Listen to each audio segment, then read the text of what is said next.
Bonjour et content comme toujours de passer ce nouveau bout de chemin avec le Seigneur, où nous apprenons toujours, comme nous disons toujours ces choses.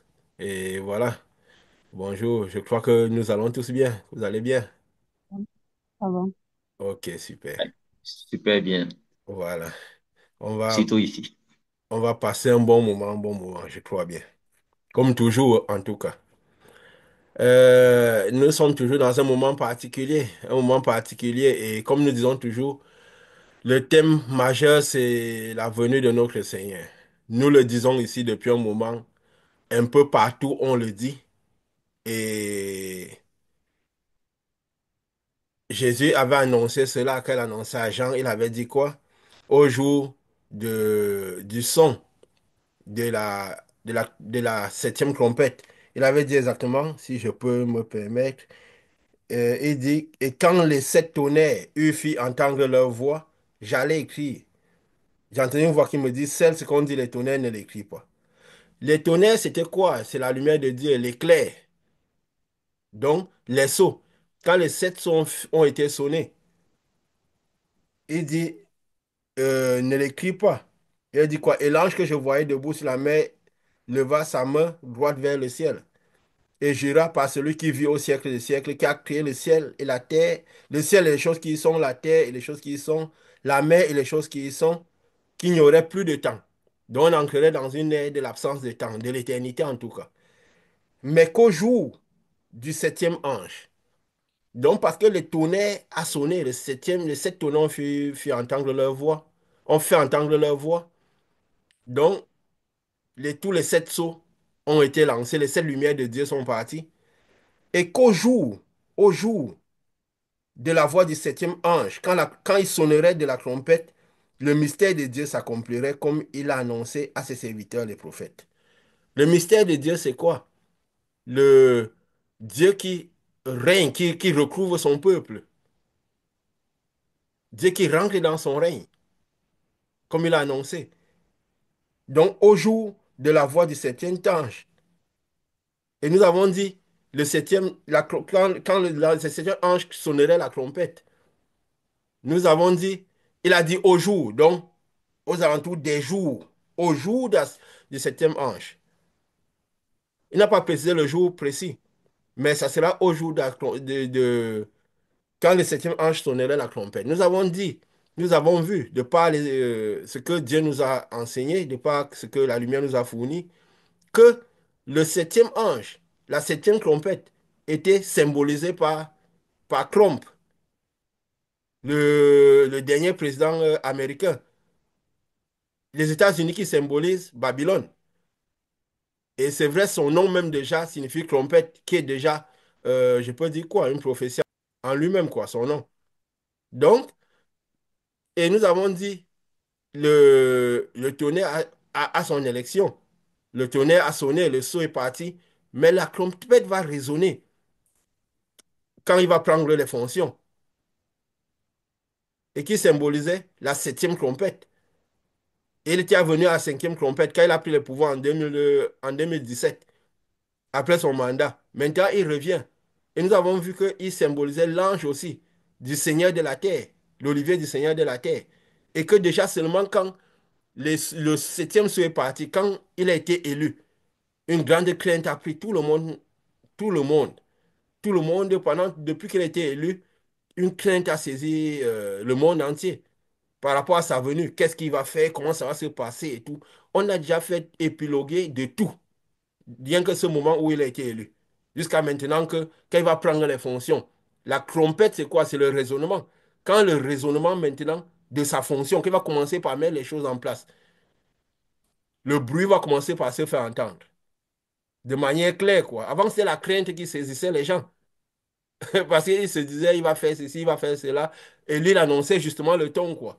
Il maintenait la crainte dans les gens, à l'intérieur des gens de tous les quatre coins du monde. Et maintenant, la trompette va résonner. Il va commencer par manifester, par mettre en place ses programmes et tout. C'est dans moins d'une dizaine de jours, je crois. C'est le vingt janvier ou Absolument. le 21, c'est le 20? Le 20 janvier. Le 20 janvier, 20 donc dans janvier. 8 jours environ. Et il dit quoi? Il était dit que au jour du son de la trompette, que tous les jours qui vont précéder qu'elle va commencer par résonner la trompette, le mystère de Dieu s'accomplirait. Ça sera un peu avant, un peu après, après. C'est au jour, donc dans les jours qui s'y compteront ce moment-là. Et le mystère de Dieu qui s'accomplit, c'est quoi? C'est euh, l'homme. Nous rejoignons finalement Dieu. Nous avons, Dieu est arrivé jusqu'à l'homme en venant, en envoyant sa lumière et son esprit pour qu'il puisse venir dans l'homme intérieur, s'allier à l'intérieur des hommes. Mais maintenant, cet homme intérieur ira rejoindre Dieu. Et Jésus avait appelé cela quoi? Ce qu'on appelle l'enlèvement, vulgairement l'enlèvement. Mais Jésus avait appelé ça cette délivrance, que ça sera une délivrance. Donc au jour du son de la septième trompette, la délivrance arriverait, où notre homme intérieur irait rejoindre Dieu. Nous avons dit que c'est quoi? C'est la destruction, parce que je le dis toujours, parce que quelqu'un m'a encore demandé, on m'a encore demandé un peu par rapport à l'enlèvement et tout. J'ai dit non, c'est pas de la science-fiction comme, voilà, cela se dit comme quelque chose qui n'a pas de fondement de sens. Nous l'avions dit, que l'enlèvement, c'est quoi? Ce n'est que la destruction de l'homme extérieur. Parce que de la même manière qu'il y a un homme à l'intérieur de nous, l'homme intérieur, il y a l'homme extérieur. L'homme intérieur qui est notre âme. Et que c'est ce que, qui est l'essence même de nous-mêmes. Et c'est ce que cette essence-là qui devra aller rejoindre Dieu ou rester aller ailleurs. Et nous en parlons la fois passée même de Jésus qui était l'âme de Dieu. N'est-ce pas? Nous avons parlé de ça la fois passée. Jésus qui est l'âme de Dieu, qui semblait quelque chose d'un peu terrible. Vu que j'ai eu quelques questions par rapport à cela. Et justement, l'âme est notre essence. Ce qu'il y a de plus vivant à l'intérieur de quelqu'un. Et je peux dire quoi? Ce qui peut renfermer la lumière de Dieu. De la même manière que quand Dieu a soufflé le souffle dans l'homme, le souffle de vie, c'était la lumière de Dieu qui est venu créer l'âme à l'intérieur de la personne et a recouvert cette âme-là pour pouvoir, pour maintenir cette âme-là pure. Donc l'enlèvement, qui est la destruction de l'homme extérieur, se traduira par l'état de l'âme qui est à l'intérieur de nous, lumineuse ou ténébreuse.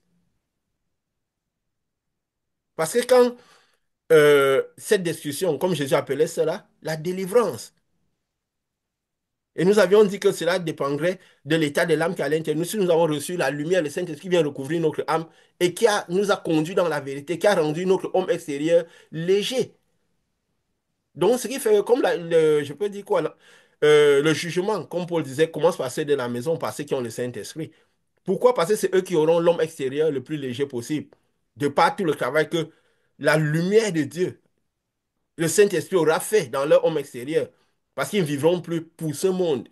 Donc leur homme extérieur contiendra le moins de péché possible ou bien pas de péché. Donc ce sera la première chose à se désintégrer avec cet éclair. Et que leur homme intérieur sera libre, aura cette délivrance dont Jésus parlait. Là, il faut que la délivrance approche. Donc la lumière qui viendra vous libérer de ce corps-ci, qui est comme une prison, approche. Et nous avons dit la fois passée que notre âme, de la même manière que notre âme est dans ce corps-ci, c'est l'essence même de nous-mêmes, de notre corps. De la même manière, Jésus était l'essence même de Dieu dans ce monde, la manifestation de Dieu dans ce monde. Puisqu'elle a reçu la lumière de Dieu, il est devenu la manifestation de Dieu dans le monde, donc l'essence de Dieu dans le monde. Il a dit, je suis la lumière du monde. Dieu, ce qu'il a laissé comprendre à ses disciples, quoi, Dieu est lumière. Donc quand il vient dans le monde, il est la lumière du monde, il est la manifestation de Dieu dans le monde, il est l'âme de Dieu dans le monde. Nous avons dit de la même manière. L'âme que nous avons, c'est l'âme de notre corps. Donc, la manifestation de notre corps, parce que tout ce que notre corps ressent, quand on dit on est stressé, on a tous ces problèmes, c'est juste la manifestation de notre âme, de l'état de notre âme. Donc, si l'âme devient lumière et purifiée des ténèbres, notre corps naturellement se purifie des ténèbres et manifeste cette purification-là par la santé, le bien-être, toutes les choses qui accompagnent. Donc, et si notre corps reçoit encore le Saint de la lumière, ça nous conduit dans la vérité. Donc, ça nettoie notre homme intérieur, notre âme, et ça nettoie notre homme extérieur. Déjà, pour recevoir le Saint-Esprit, il faut que nous ayons l'âme nettoyée. Et quand nous avons l'âme nettoyée, nous recevons le Saint-Esprit, nous devenons la lumière du monde comme Jésus. Nous devenons aussi, en quelque sorte, euh, l'âme de Dieu, la lumière du monde et l'âme de notre corps. Donc, nous pouvons aussi aller nettoyer les personnes, comme nous avons dit. Quand eux, ils sont nettoyés, ils reçoivent le Saint-Esprit, ils deviennent aussi des lumières dans le monde. Donc, nous avons fait même aussi un exemple du jardin, qui était l'âme du monde. Quand Dieu avait planté un jardin, il a planté ce qu'il y avait de plus de spirituel, de lumineux, de spirituel, de pur dans le monde. Donc, ce jardin symbolisait l'âme du monde. Et même aussi, je peux dire un certain, même l'arbre de vie qui était un jardin, était un peu comme l'âme du jardin. Et nous devons connaître ces choses-là pour savoir même aussi comment faire quand nous partons transformer les gens pour qu'ils deviennent l'arbre de vie. Dans quel but cela est? Et de la même manière que Dieu va venir, donc le but c'est quoi? Au son du septième ange, retourner à Dieu. Donc cette âme-là, qui est l'essence même de ce que nous sommes, la manifestation de ce que nous sommes. Comme je disais à quelqu'un d'autre aussi, basé sur l'exemple que Richard avait donné une fois, que quand quelqu'un conduit une voiture, hein, on identifie la personne à la voiture. Et pourtant, la voiture ne représente pas la personne. Chaque fois qu'on voit la voiture passer, on dit, voilà cette personne qui passe. Et pourtant, ce qui est l'essence même de cette personne, c'est lui-même qui est dans la voiture. Mais on finit par identifier la personne à la voiture, alors que la voiture n'est pas vraiment la personne. Donc notre corps n'est pas vraiment nous-mêmes. C'est juste la manifestation de ce que nous sommes.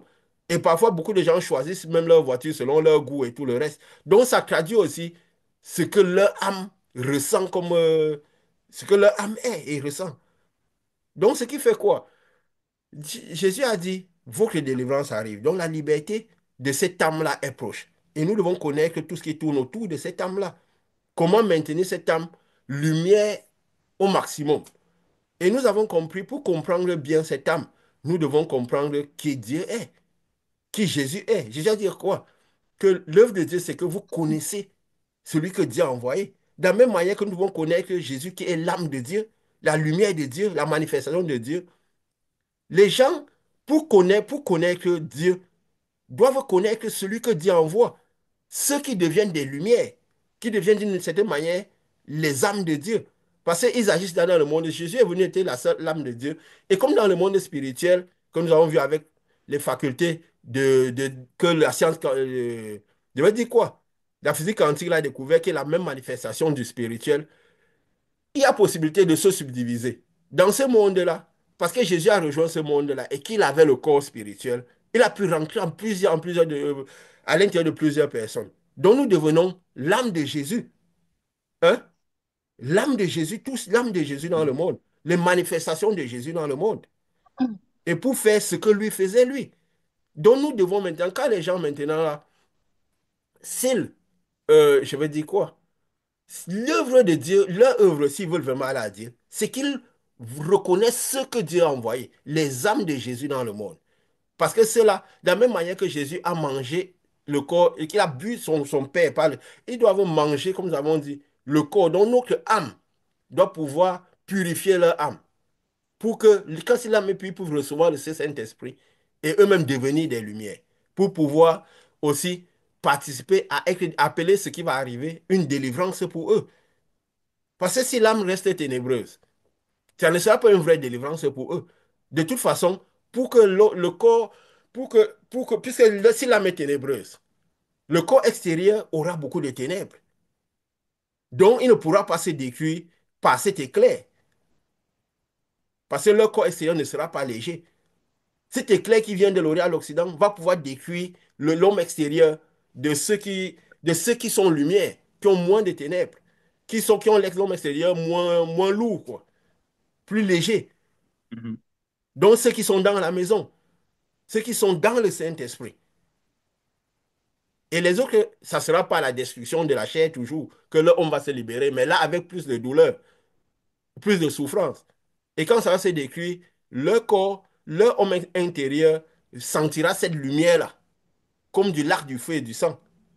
Donc, comme on avait dit, si quelqu'un sent peut-être que voilà, qu'on brûle, peut-être qu'on brûle, si quelqu'un touche peut-être une flamme, son âme, c'est l'âme qui sent la douleur. Même si la répercussion, c'est sur la chair. De la même manière, quand cette lumière va descendre, ça va frapper sur l'âme avec les ténèbres. Ils vont sentir ça comme du feu. Et pour faire tout ça, pour connaître tous ces principes, il faut connaître ce que Jésus est, ce que Dieu est, l'essence même de Dieu, l'essence de l'homme, l'essence de l'homme. C'est très important. Et nous avions dit que s'il était donné, et nous pensions que cela arriverait, nous étudions l'homme en tant que parabole, pour comprendre bien ce que c'est que l'homme. Et nous avions dit, si nous comprenons l'homme, nous comprendrons ce mot, nous comprendrons Dieu mieux, que tout est lié. Nous comprenons Dieu. Et c'est très important de connaître toutes ces choses. Parce que maintenant, bientôt nous retournerons à Dieu. Notre essence retournera à Dieu. Nous devons comprendre ce monde, comment il est. Comment est le monde de Dieu? Comment Dieu a structuré ce monde? Comment il sera fait même à la fin des temps? Comment cela sera? Paul avait eu une conscience. Il avait dit quoi? Que nous sommes, notre corps, nous sommes comme le corps de Christ, n'est-ce pas? Ou Mhm. nous sommes ses Mhm. membres. Il avait dit quelque chose comme ça, n'est-ce pas? Je ne Mhm. sais pas si ça vous vient Oui, encore exactement même comme. si le monde a compris ça de façon différente. Oui, ça c'est clair. Et ça a créé beaucoup de troubles. Vous, tu sais, Paul disait des choses, vous savez, Paul disait des choses très, très spirituelles. Est-ce qu'il était donné à ce moment de dire clairement ce que ça voulait dire? Est-ce que c'est parce que il avait des bases qu'il n'avait pas totalement compris et qu'il énonçait seulement? Ou il avait peut-être compris, avait compris que ça ne servait à rien d'expliquer à ces gens-là parce qu'ils n'auraient pas compris. De la même manière que Jésus même, il y a des choses que Jésus n'expliquait même pas. Il savait qu'ils n'auraient pas compris, ses disciples même n'auraient pas compris. Et qu'ils ont compris une fois le Saint-Esprit est descendu sur eux. Et Paul même, la plupart, quand il leur disait même, je parlais encore à quelqu'un tout à l'heure, entretenez votre foi par des jeûnes et des prières, sachant clairement que ils étaient déjà à l'étape après Moïse, lui-même qui était pharisien, disciple de Moïse. Il avait carrément abandonné cette foi pour aller vers Jésus. Mais quand ils disaient entretenez votre foi par les jeûnes et des prières et toutes ces choses, c'est parce que leur foi était sans cesse faible. Sans cesse faible. Et je pensais encore ça l'autre jour, quand un moment qu'on a commencé, Dieu nous a enlevé des temples. Oui, une seconde, Richard. Quand Dieu nous a enlevé des temples, il nous a. Je te passe la parole tout de suite, excuse-moi. Quand il nous a enlevé des temples, il nous a fait. Donc, parce que nous vivions la foi après Jésus, la foi sur laquelle on devait s'appuyer sur rien que d'autre que l'esprit. C'est pourquoi disais-moi à ses disciples, quand vous allez pour manifester, dire quand je serai parti, ne prenez rien en chemin, même pas pour vous-même. Parce que les gens n'auraient rien sur lequel s'appuyer que sur la lumière, la puissance. Déjà, quand il était avec les disciples, il disait, oui, c'est mon étape. Ne dites à personne les manifestations que vous faites. Parce qu'ils ne devraient avoir rien sur lequel s'appuyer que sur l'esprit. Ils devaient eux-mêmes comprendre les manifestations en les manifestant eux-mêmes. En faisant des choses que je fais des plus grandes. Donc, il ne devait s'appuyer sur rien du tout de physique, quoi. Et je me rappelle, et d'où aussi ce que nous faisons ici. Nous ne publions jamais nos manifestations, nous ne publions rien, même les dessins, rien qui puisse pousser les gens à devoir s'appuyer sur quelque chose. Qu'ils ouvrent leur cœur, ils écoutent pour que si cette lumière rentre en eux, qu'eux-mêmes, qu'ils commencent par manifester ce que nous disons ici. Mais le monde ne fonctionne pas comme ça. Donc, je me rappelle au début, quand Dieu nous a enlevé des temples, de tout ce qui est Moïse, de tout ce qui est Jésus, que nous avons vraiment laissé juste partir, où nous avions des manifestations grandes et tout le reste. Des gens que nous conduisions, que nous avions même manifesté, délivré, et que le pouvoir me descendait sur eux, le Saint-Esprit descendait sur eux. Mais chaque fois, parce que le monde était attrayant à leurs yeux, ils avaient toujours envie de rentrer en arrière, rentrer en arrière. Je me rappelle un moment, j'ai voulu conseiller à certains que, allez même peut-être c'est mieux que vous retournez même dans vos temples. Au moins, vous aurez, peut-être vous pourriez même un peu vous garder. Un moment, ça m'est venu, j'ai même dû dire à une personne comme ça. Après, Dieu m'a dit, j'ai mis dans l'esprit, mais c'est pas possible. Si nous ancrons vers un chemin, nous ne montrons, donnons pas. Dans le système de Dieu, Jésus ne montrait que les chemins par lesquels Dieu l'entraînait. Et il espérait que les gens qui le suivaient manifestaient ce que lui manifestait, lui. Dieu nous a enlevé de cela, on a vu tout ce qui s'est passé. On ne peut pas être à renvoyer les gens à passer chemin parce qu'ils sont sans cesse faibles. parce qu'ils ne veulent pas tenir le style qui maintient cette lumière à l'intérieur d'eux. Nous avions dit, la foi en Dieu, c'est d'abord un style de vie, qui est la première protection de la lumière que nous avons. Nous devenons d'autres personnes, avec d'autres critères, d'autres manières de vivre. Donc, vous voyez, on a essayé de vouloir envoyer des gens dans ce sens-là. Pourquoi? Parce que leur foi était sans cesse faible. Et c'est ça que Paul même a eu comme difficulté. Mais est-ce que c'est ce qu'il fallait faire? Parce qu'ils n'arrivent pas à faire ce il faut les renvoyer dans ce qui n'est plus. L'étape de Moïse était déjà passée. Moïse avait dit quoi? Dieu vous enverra un prophète comme moi. Ces choses que vous faites maintenant, vous ne ferez plus ça de la même manière quand celui-là arrivera. Et Jésus m'a dit, il faut c'est mieux avantageux pour vous que je m'en aille. Parce que s'il ne fait pas, le consolateur ne viendra pas. Et quand il viendra, vous devez vous appuyer seulement sur cet esprit-là. Il vous rappellera tout ce que j'ai dit. Donc, et quand vous manifesterez tout, vous manifesterez de ma part, vous découvrirez des choses. Et vous ferez les choses que j'ai faites. Et des plus grandes. Donc, vous apprendrez en manifestant cela. Vous n'aurez rien à vous appuyer sur de, de tout cela. Donc, on comprend pourquoi Paul aussi disait certaines choses. Pourquoi il s'est retrouvé en train de dire certaines choses. Mais justement, sans comprendre tout ce que Paul disait, voilà, on est parti dans tous les sens parce que c'est ce qui, bien sûr, la foi de Moïse réjouit plus le cœur. Parce que c'est ce qui touche le plus notre corps, ce qui est plus à compter à notre corps, l'activité de l'homme extérieur. Et pourtant, l'activité de l'homme intérieur est plus difficile à atteindre. On doit s'appuyer sur rien. Mais tout ça fait quoi? C'est un blocage de l'homme intérieur, où l'homme intérieur n'arrive pas à se manifester au mieux. Et c'est pourquoi les manifestations dont Jésus parlait ne suivent pas. Ne suivent pas. Voilà, tu voulais dire quelque chose, cher. Excuse-moi, Je voulais seulement dire, comme tu remarquais que Paul disait peut-être pas des choses entièrement ou en moitié, que ici nous avons parlé de la semaine dernière, où il y a eu 2 semaines, de Jésus, l'âme de Dieu. C'est, tu dis que les gens t'ont posé des questions. J'ai aussi reçu des questions sur ces choses pareilles. Une fois, on avait parlé des deux femmes de Dieu. Donc, c'est pas sûr que ici même, les gens comprennent ce qu'on dit. Donc, je veux dire que si on veut en tirer cette analogie, Jésus dirait des choses, même ses disciples ne comprenaient pas. Paul dit des choses que les gens ne comprennent pas. C'est sûr que si les gens rentrent sur l'enseignement qu'on a aussi ici, c'est pas ceux qui comprennent tout ce qu'on dit, mais ils doivent simplement suivre. Une fois qu'on a vu la lumière, on cherche à s'accrocher pour pouvoir aller vers la lumière. Donc, c'est juste la petite parenthèse oui, que je voulais apporter quand tu parlais de si Paul expliquait ou il n'expliquait pas, que je suis certain que chez nous aussi, c'est du charabia pour certaines personnes quand ils voient ce qu'on fait, ce oui, qu'on dit. oui. Et oui, vas-y, Pascal.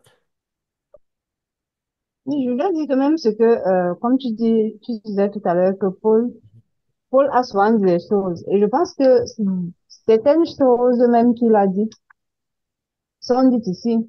Quand on dit que ici, nous on a dit que Jésus est l'âme de Dieu. Mais Paul a dit qu'il est l'image du Dieu invisible. En fait, en Voilà, quelque sorte, c'est la même voilà. chose. Oui, c'est la même C'est chose. exactement ça. C'est Oui, exactement ça. Mais oui, sauf que maintenant, il faut voir comment c'est compris. oui. Il Et faut voir comment c'est compris. Donc, c'est oui, exactement, c'est la même. pour comprendre ces choses, qu'est-ce qu'il faut? Avoir le Saint-Esprit, être dans le système que Jésus avait prévu, la marche du Saint-Esprit. Donc la marche après Jésus, après la croix, totalement basée rien que sur la lumière, pour que la lumière manifeste au mieux. Parce que Paul avait reçu la lumière, pour que la lumière manifeste au mieux. Donc c'est ce qui est important, c'est très important pour pouvoir comprendre toutes ces choses. Et Paul se rendait compte que malgré tous ces gens qu'il avait, la plupart n'arrivaient pas à ça. Il s'est mis lui-même à douter de leur parler en langue. Il ne voulait même pas moins douter du Saint-Esprit dont il parlait. Parce que quoi il disait aux gens que quand je viendrai vers vous, je verrai de quelle manière que je ne suis pas venu avec du bavardage, je suis venu avec des manifestations de puissance. Je verrai par quoi, si vraiment vous êtes vraiment de Dieu, ce n'est pas la puissance que je saurai. Donc, il doutait un peu de toute leur marche. C'est pourquoi il était là dit, mais entretenez vos foi. C'était une manière aussi de leur dire que vous êtes vraiment à l'étape de Moïse. Où vous deviez faire tous ces jeûnes, ces prières, toutes ces choses pour combler la distance qu'il y avait entre vous et Dieu. Donc, c'était la preuve que Dieu n'était même pas arrivé à vous. Donc, Paul était en quelque sorte en train même de contester. Quand on voit aujourd'hui tous les écrits de Paul, que les gens exaltent et les gens vivent par là, tous ces écrits n'étaient que des blâmes. C'était juste pour blâmer ces gens, pour leur dire, vous n'y êtes pas. Vous n'y êtes pas. Et les gens passent le temps à mettre ça en pratique, croyant que c'est tout. Alors que quand quel écrivain des lettres, c'est parce qu'il a certainement dit des choses avant ces lettres-là. Donc des choses avant ces lettres, c'est parce qu'il voyait que les choses qu'il a dit, la plupart ne marchaient pas par ça. Il n'y était pas. C'est pourquoi il a écrit des lettres. Mais quand on commence par voir ces lettres comme qui sont presque tous des blancs, qui sont comme la volonté de Dieu, la première volonté de Dieu, alors ça devient un problème. Ça devient un problème. Quand Dieu entretenez vos foi par des chaînes de prière, c'est qu'il vous renvoie à ce que normalement vous êtes. Il veut vous dire que vous êtes séparés de Dieu. Vous êtes encore à l'époque où il fallait faire toutes ces choses pour combler la distance entre vous et Dieu, où le Saint-Esprit n'était même pas encore arrivé dans le monde. C'est une manière de dire, on entretient ce qui est faible, ou ce qui est n'existe pas, ou ce qui est prêt à mourir. Parce que Dieu a dit quoi? Par Pierre, je vous ai envoyé un esprit de force et de courage, un esprit qui crie à bas Père, qui manifeste Dieu. Donc, on doit comprendre un peu toutes ces choses. Comprendre toutes ces choses. Et voilà, s'il est donné de comprendre encore. Et c'est ça. Nous disions quoi? Paul avait dit quoi? Oui, que aussi, même si on va même sur ce que Pascal vient de dire, que Jésus, c'est l'image de Dieu. L'âme de Dieu, l'image de Dieu. Et nous devons comprendre aussi que quand Paul parlait même du corps, que Dieu, il avait dit quoi? Je ne sais pas si quelqu'un se rappelle exactement de ce qu'il a dit. Comme ça, là, on dit un peu plus dans la tête euh, que nous sommes le corps de Dieu, le corps de Christ, quelque chose comme ça. Ou Christ est la tête. Il disait quelque chose de ce genre, n'est-ce pas? Oui, et que nous sommes les membres. Oui. Ou Christ est la tête et tout. Mais pourquoi il disait des Oui. choses pareilles? Parce que, bon, c'est vrai que ça, parfois, des choses spirituelles, qu'elles sont comprises par des gens non spirituels, ça crée plus de confusion, autre chose. Ou des gens qui n'ont pas vraiment le Saint-Esprit, qui ne sont pas en train de manifester ce Dieu. Chacun comprend à sa manière. Et ça devient un chaos total. C'est pourquoi aussi, tout ce qui est dit au nom de Dieu, l'état de tous les systèmes, il n'y a plus rien qui ressemble à ce que Jésus disait. Il disait, il n'y a qu'à la fin des temps, trouverai-je la foi sur terre, trouverai le type de foi sur terre, trouverai les gens dans l'état de ce que je pensais de mes vrais disciples. Voici les signes qui accompagneront ceux qui ont cru. Voici tous ceux qui sont mes disciples, ils feront telle et telle chose. Aujourd'hui, c'est devenu tout autre chose. Où les croyants, c'est pas autre chose que ce que Jésus a dit. On a l'impression que ça, c'est aussi la preuve qu'on a à la fin des temps. Et que la foi de Jésus, déjà comme s'inquiétait, n'est plus sur terre. Déjà, quand lui-même il partait, quand même Moïse entrait dans le. Quand il fallait entrer à Canaan, il n'y avait presque personne de l'ancienne garde, on va dire. Donc, c'est comme ça que ça devrait. Ça, c'est aussi les preuves que nous sommes vraiment à la fin. Nous sommes au jour du son de la septième trompette, où le mystère de Dieu va s'accomplir. Comme nous avons vu, avec la marche d'Élie, qui symbolisait aussi cette marche vers l'enlèvement. Quand il est arrivé, il faisait toutes les étapes comme si c'était les étapes finales. Mais quand il est arrivé au jour de son enlèvement, quand il est arrivé au Jourdain, il a su que ici c'était le moment, que ça pourrait arriver à tout moment. C'est là qu'il a dit à son disciple, dis ce que tu veux. Il a dit quoi? Je veux la double portion de l'esprit qui a sur toi. Pas lui qui avait été fidèle à Élisée, à Élie. Élisée qui était fidèle, qui suivait Élie vraiment dans les principes, qui avait tout compris. Il avait compris que si tu vas quelque part, c'est là où je dois aller. Et pour pouvoir aller là où tu pars, il faut la double portion de l'esprit qui y a sur toi. Il faut cette double portion soit aussi sur moi. Parce que si j'étais été fidèle à toi dès le départ, il faut que là où tu pars, c'est là où je pars. Donc, ce n'était pas seulement pour les choses de la terre. Lui il disait, tu as fait ton processus, tu as eu ce cheminement, j'ai été fait. Il faut que moi aussi j'ai ce cheminement. Mais au jour de l'enlèvement, au jour de son départ, au jour où il devait partir, il savait déjà que le moment était arrivé. Mais quand l'instant est arrivé, ni Élie ni Élisée savaient. À l'instant où il a été pris, il a pris le coup. Hein? Donc le char de feu est venu, cette lumière est Mhm. venue le prendre. Comme un éclair, cette lumière est venue comme un tourbillon de feu, c'est venu le prendre et il est parti. Donc, nous, nous disons, oui, c'est ça. Et nous devons comprendre tout cela, comprendre même ce qui tourne à l'endroit où on part. Paul avait dit quoi? Que nous sommes un peu le corps de Dieu, le corps de Christ. Pourquoi il disait cela? Dieu, c'est quoi?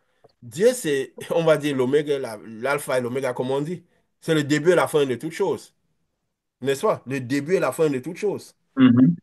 Et nous avons dit que l'homme, d'abord, l'homme même en tant qu'homme que nous sommes, Nous avions dit il y a des années, il y a peut-être au moins un an depuis qu'on a étudié la création, que l'homme était une parabole de ce que Dieu était. N'est-ce pas? Que nous avons été faits à l'image de Dieu. Oui, Donc l'homme, c'est juste une parabole, une manifestation physique de ce que Dieu est. On avait même dit à l'époque que, je peux dire quoi? L'homme a une faculté de penser, hein? Parce que Dieu, c'est un esprit pensant, intelligent et pensant. L'homme voit pas les yeux, voit loin. Alors, je crois que le seul endroit sur nous qui peut voir un peu plus loin, c'est non nos yeux, n'est-ce pas? Que Dieu a la faculté de se projeter, de pas même la faculté de l'aigle qu'il y a dans cette lumière-là, la face d'aigle, de voir les choses à distance, représentées par nos yeux. Et il a aussi la faculté de marcher, de se déplacer. C'est un esprit qui se déplace comme du vent qui se déplace par nos pieds.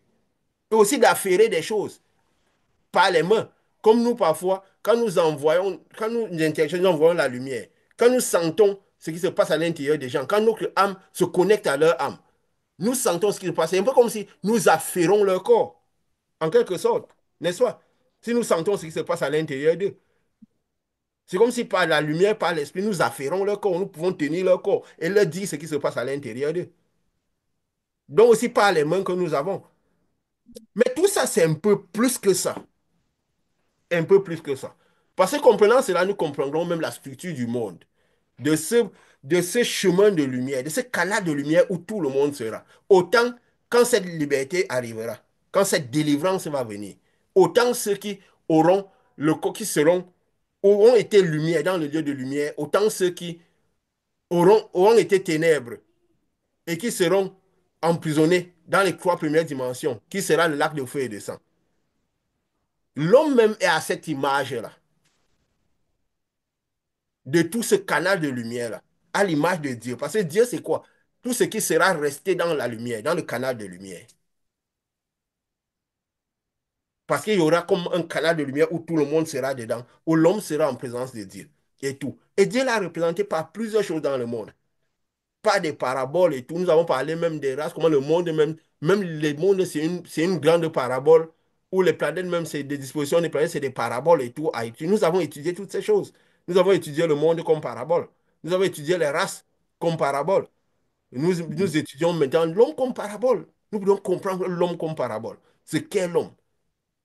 Ce qu'est l'homme. Quand nous analysons un homme, qu'est-ce que nous voyons à premier abord? Nous voyons une tête, n'est-ce pas? Nous voyons un corps Mhm. avec des mains, oui. des pieds. C'est ce que nous voyons. Mais que représente tout cela? La chair n'étant rien, la terre n'étant rien. Qu'est-ce qu'il y a de plus interne à nous? C'est aussi l'os. Et ce que nous avons aussi intérieur. Parce que tout ce qui est à l'intérieur de nous, la chair ne compte pour rien. C'est tout ce qui est à l'intérieur, autre que la terre et aussi des choses qui sont quelque chose qui a des dispositions particulières pour que nous comprenions comment le monde sera. Dieu a voulu, par des paraboles, expliquer ce que le monde est. Jésus dit tout, le royaume des cieux est comme, le royaume des cieux est comme. Donc j'ai mis des choses dans le monde pour vous dire comment le royaume des cieux. Ça arrive ici en parabole parce que nous sommes dans la dimension physique. Les choses, je peux dire quoi? Le sceau qui part, la lumière qui part. Et quand ça arrive dans le monde, ça devient une parabole. C'est pourquoi Jésus, étant une lumière dans le monde, s'exprimait toujours en parabole. Aujourd'hui, la lumière est grande.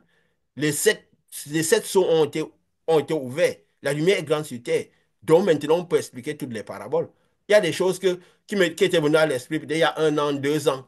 Et que ça venait comme ça, on ne comprenait pas qu'aujourd'hui, oui, la lumière étant grande, les sept sceaux étant partis, la lumière est là sur terre, la septième trompette, le reflet, donc le fracas derrière le sceau de la manifestation de la trompette, de la septième trompette, est là presque en train d'arriver. On est au jour de son de la septième trompette. Donc on peut comprendre toutes les paraboles. Quand l'homme, et j'avais même fait des dessins de l'homme pour montrer tout ça, mais nous ne pouvons pas montrer les schémas ici, parce que tout doit être dans la tête, dans l'imagination, dans l'esprit. Pour que pendant que nous sommes en train de méditer notre esprit dans ce qu'on voit, l'esprit se recycle en nous.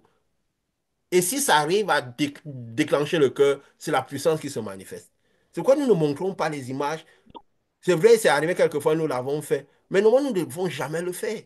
Parce qu'ils ne voient, des gens, on doit avoir rien sur lequel s'appuyer que sur la parole.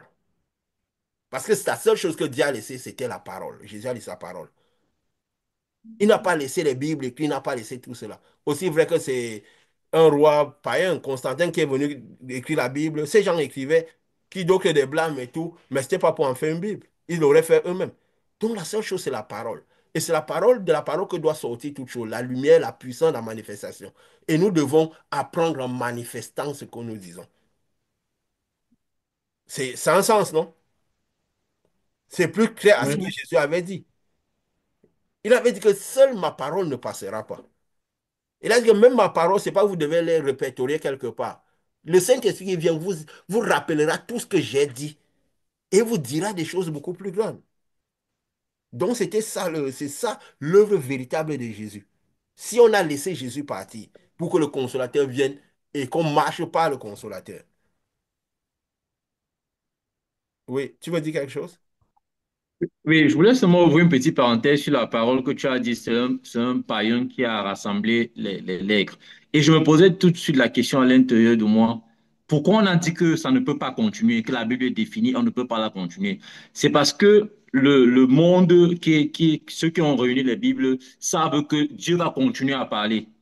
Et ils ne veulent pas que dans la continuation, qu'on se fie à ce que Dieu dira de plus. Ils veulent qu'on s'arrête seulement à ce que eux, ils ont décidé de rassembler.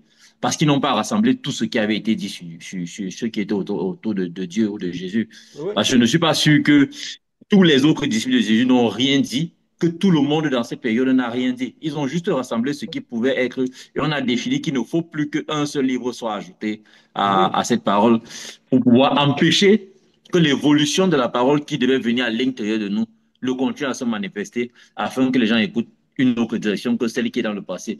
C'est pourquoi aujourd'hui, la plupart des églises, on est dans le récit de ce qui était dans le passé, ce que presque aucun des prophètes n'a fait, que Jésus n'a fait. Ils ne passaient pas leur vie à réciter ce que les anciens ont dit. Ils disaient, le monde est tel que, le monde de Dieu est tel que. Voici ce que Dieu dit pour vous, voici ce que Dieu veut pour vous. Et c'était ça la parole qu'eux, ils disaient. Mais aujourd'hui, toute notre génération s'appuie sur ce livre et récite seulement ce que le livre disait dans le passé. Donc, je pense que c'est toujours le plan du malin. Quand tu as parlé de ça, c'est ce qui m'est revenu comme ça à l'esprit. Pourquoi oui. ça s'est arrêté comme ça?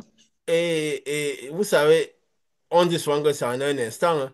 Il suffit, on a vu des gens qu'en une semaine, en 4 jours, sont passés, en une semaine, ils sont passés de délivrance au Saint-Esprit, comme Dieu nous l'avait dit déjà, que c'est pas le temps, mais c'est tout ce qu'on nourrit dans notre intérieur, la manière où Dieu nous appelle. Donc, pour dire que, et quand nous disons des choses terribles comme la Bible, c'est la plus grande idole de la fin des temps, pas ce qui est écrit dedans, mais ce que les gens en ont fait. Ça peut sembler que c'est la plus grande idole de la fin des temps. Ils ont rendu ce livre, ils ont créé une idole, ils ont déposé aux gens. Et les gens louent la Bible. La Bible a dit, donc la Bible est devenue une idole. Et pourtant, ce qui est écrit dedans est vérité. Mais c'est ce qu'on en fait qui rend de cela une idole. Et Dieu n'avait jamais prévu ça. Il n'avait jamais voulu cela. Donc, on dit, voilà, tout est possible. Tant qu'il y a la lumière, c'est possible. Il faut juste rediriger, recalibrer et s'y mettre. C'est pourquoi parfois toutes ces petites choses, c'est tout bien de le signaler. C'est tout bien de le signaler. Parce que tant qu'il y a la lumière, c'est possible. N'est-ce pas? Jésus à la croix, il a sauvé des personnes. C'est pour symboliser cela. Il y avait des brebis perdues. C'est des deux avec cru en Jésus. Si celui-là disait, si tu es fils de Dieu, sauve-toi et sauve-moi avec toi. Ça veut dire que quelque part, il y avait une partie de lui qui avait cru en Jésus. Donc, en fait, il était plutôt déçu de Jésus. Donc, il manifestait plutôt sa déception sur Jésus, hein. Il dit, mais c'est pas possible. Tu as fait toutes ces choses. Tu vas nous laisser mourir de cette manière. C'est pas possible. Tu es vraiment fils de Dieu. Ça veut dire que les deux avaient cru. Mais il y a un qui a cru, qui était concentré sur la terre. L'autre a cru, mais comptait sur c'est-à-dire que nous, on mérite ce qu'on a. Sauve-moi et que moi je sois avec toi dans le royaume. Donc nous sommes aussi allés beaucoup de brebis perdues, des personnes qui ont cherché la vérité. Mais parfois ils étaient dans le mauvais chemin. Mais ils croyaient, ils cherchaient la vérité. Alors parfois Dieu peut les remettre sur la vérité et tout, comme d'autres qui n'ont jamais cherché la vérité, qui peuvent partir, qui croient aussi en Dieu, mais qui cherchaient plus la terre. Ils étaient plus concentrés sur la terre, ils ne cherchaient pas la vérité de l'esprit, ainsi de suite. Donc c'est tout ça. Donc ça veut dire, tant que la lumière est là, c'est possible. Jésus avait dit, ce soir, tu seras avec moi dans le paradis de Dieu. Donc, tant que il n'est pas monté, la montée de Jésus symbolisait aussi le passage pour aller créer le voie, symbolisait aussi l'enlèvement, notre montée et tout. Donc, tant que cela ne s'est pas fait, c'est possible encore. Nous sommes au jour du septième saut. Donc, voilà, tout est possible encore pour redirectionner, pour pouvoir marcher comme il faut et tout, pouvoir changer de cap et aller vers la lumière et vers un culte de lumière, un culte totalement de l'esprit. Tout peut aller très vite. Tout peut aller très vite. Il y a des gens qui ont déjà fait Moïse, qui ont même sont en train de faire Jésus, mais qui sont restés à Jésus, mais qui ne sont pas passés au Saint-Esprit. Donc, parfois, ils n'auront même plus besoin de faire et Moïse, parce qu'on ne peut pas arriver à Jésus si on n'a pas fait le meilleur de Moïse. On peut faire le meilleur de Moïse même à l'extérieur des temples. Pas des sacrifices qui ne sont pas tous les sacrifices qu'on veut, parce qu'on cherche la vérité. Et d'autres peuvent avoir déjà fait même le meilleur de Moïse, ils sont dans Jésus. Et qu'il faut juste le recalibrage pour se retrouver au Saint-Esprit. N'est-ce pas? Pour faire le culte de lumière, le culte Oui, de l'esprit, absolument. pour manifester cela au mieux. Et comme je disais encore à quelqu'un, c'est ça aussi qui fait, quand la parabole que Jésus disait, qu'il y a des gens que le patron envoyait dans ses champs, ils travaillaient toute la journée. Mais à la fin de la journée, il appelait quelqu'un à la dernière heure et la personne a reçu la même paye que ceux qui étaient là. N'est-ce pas? Alors qu'il est venu à la dernière heure. Oui, C'est pour dire quoi? Il peut venir à la dernière heure, manifester la même chose. Et surtout, faire partie du voyage. N'est-ce pas? Alors qu'ils sont arrivés à la dernière heure, recevoir la même chose que tous oui, ceux qui étaient là depuis. Parce qu'à la fin, c'est quoi? C'est l'état final de notre âme qui comptera. Si nous avons fait beaucoup et quand l'état final de notre âme est ténébreuse, un papa. N'est-ce pas? C'est ça. C'est l'état mhm. final de notre âme qui comptera. Donc, d'où maintenir le style qui protège cette lumière. Donc, voilà. Et nous savons, nous devons, et ça fait tout bien que nous le rappelons, voilà. Et nous parlions justement de ce Paul, de ce que Paul a dit, de l'homme. Nous comprendrons mieux l'homme. Nous comprendrons mieux l'homme. Dieu avait dit que, Paul avait dit que quoi? Que Jésus était quoi? La tête, c'est ça, non? Il avait dit Jésus était. Oui, La Il tête de considérait l'Église. tout notre corps comme une église. Hein? mhm. Comme, je peux dire quoi? Comme tout, tout Dieu, dans le corps de Dieu, nous sommes en Dieu. Donc, comme l'église, comme il disait. C'est vrai que des choses autant spirituelles, on s'est dit, est-ce qu'il aurait dû dire pour voir ce que ça a causé? Mais bon, on ne va pas ne pas dire les choses de Dieu parce que des gens ne veulent pas développer spirituellement, n'est-ce pas? Oui, absolument. Ah, il faut qu'on comprenne que le malin, lui aussi, travaille. Donc, ce n'est pas Voilà. que le Donc, malin travaille à perdre ceux qui ne veulent pas oui, dématérialiser les choses. et oui. Donc, on va finir par dire que Paul avait raison de dire ce qu'il disait, n'est-ce pas?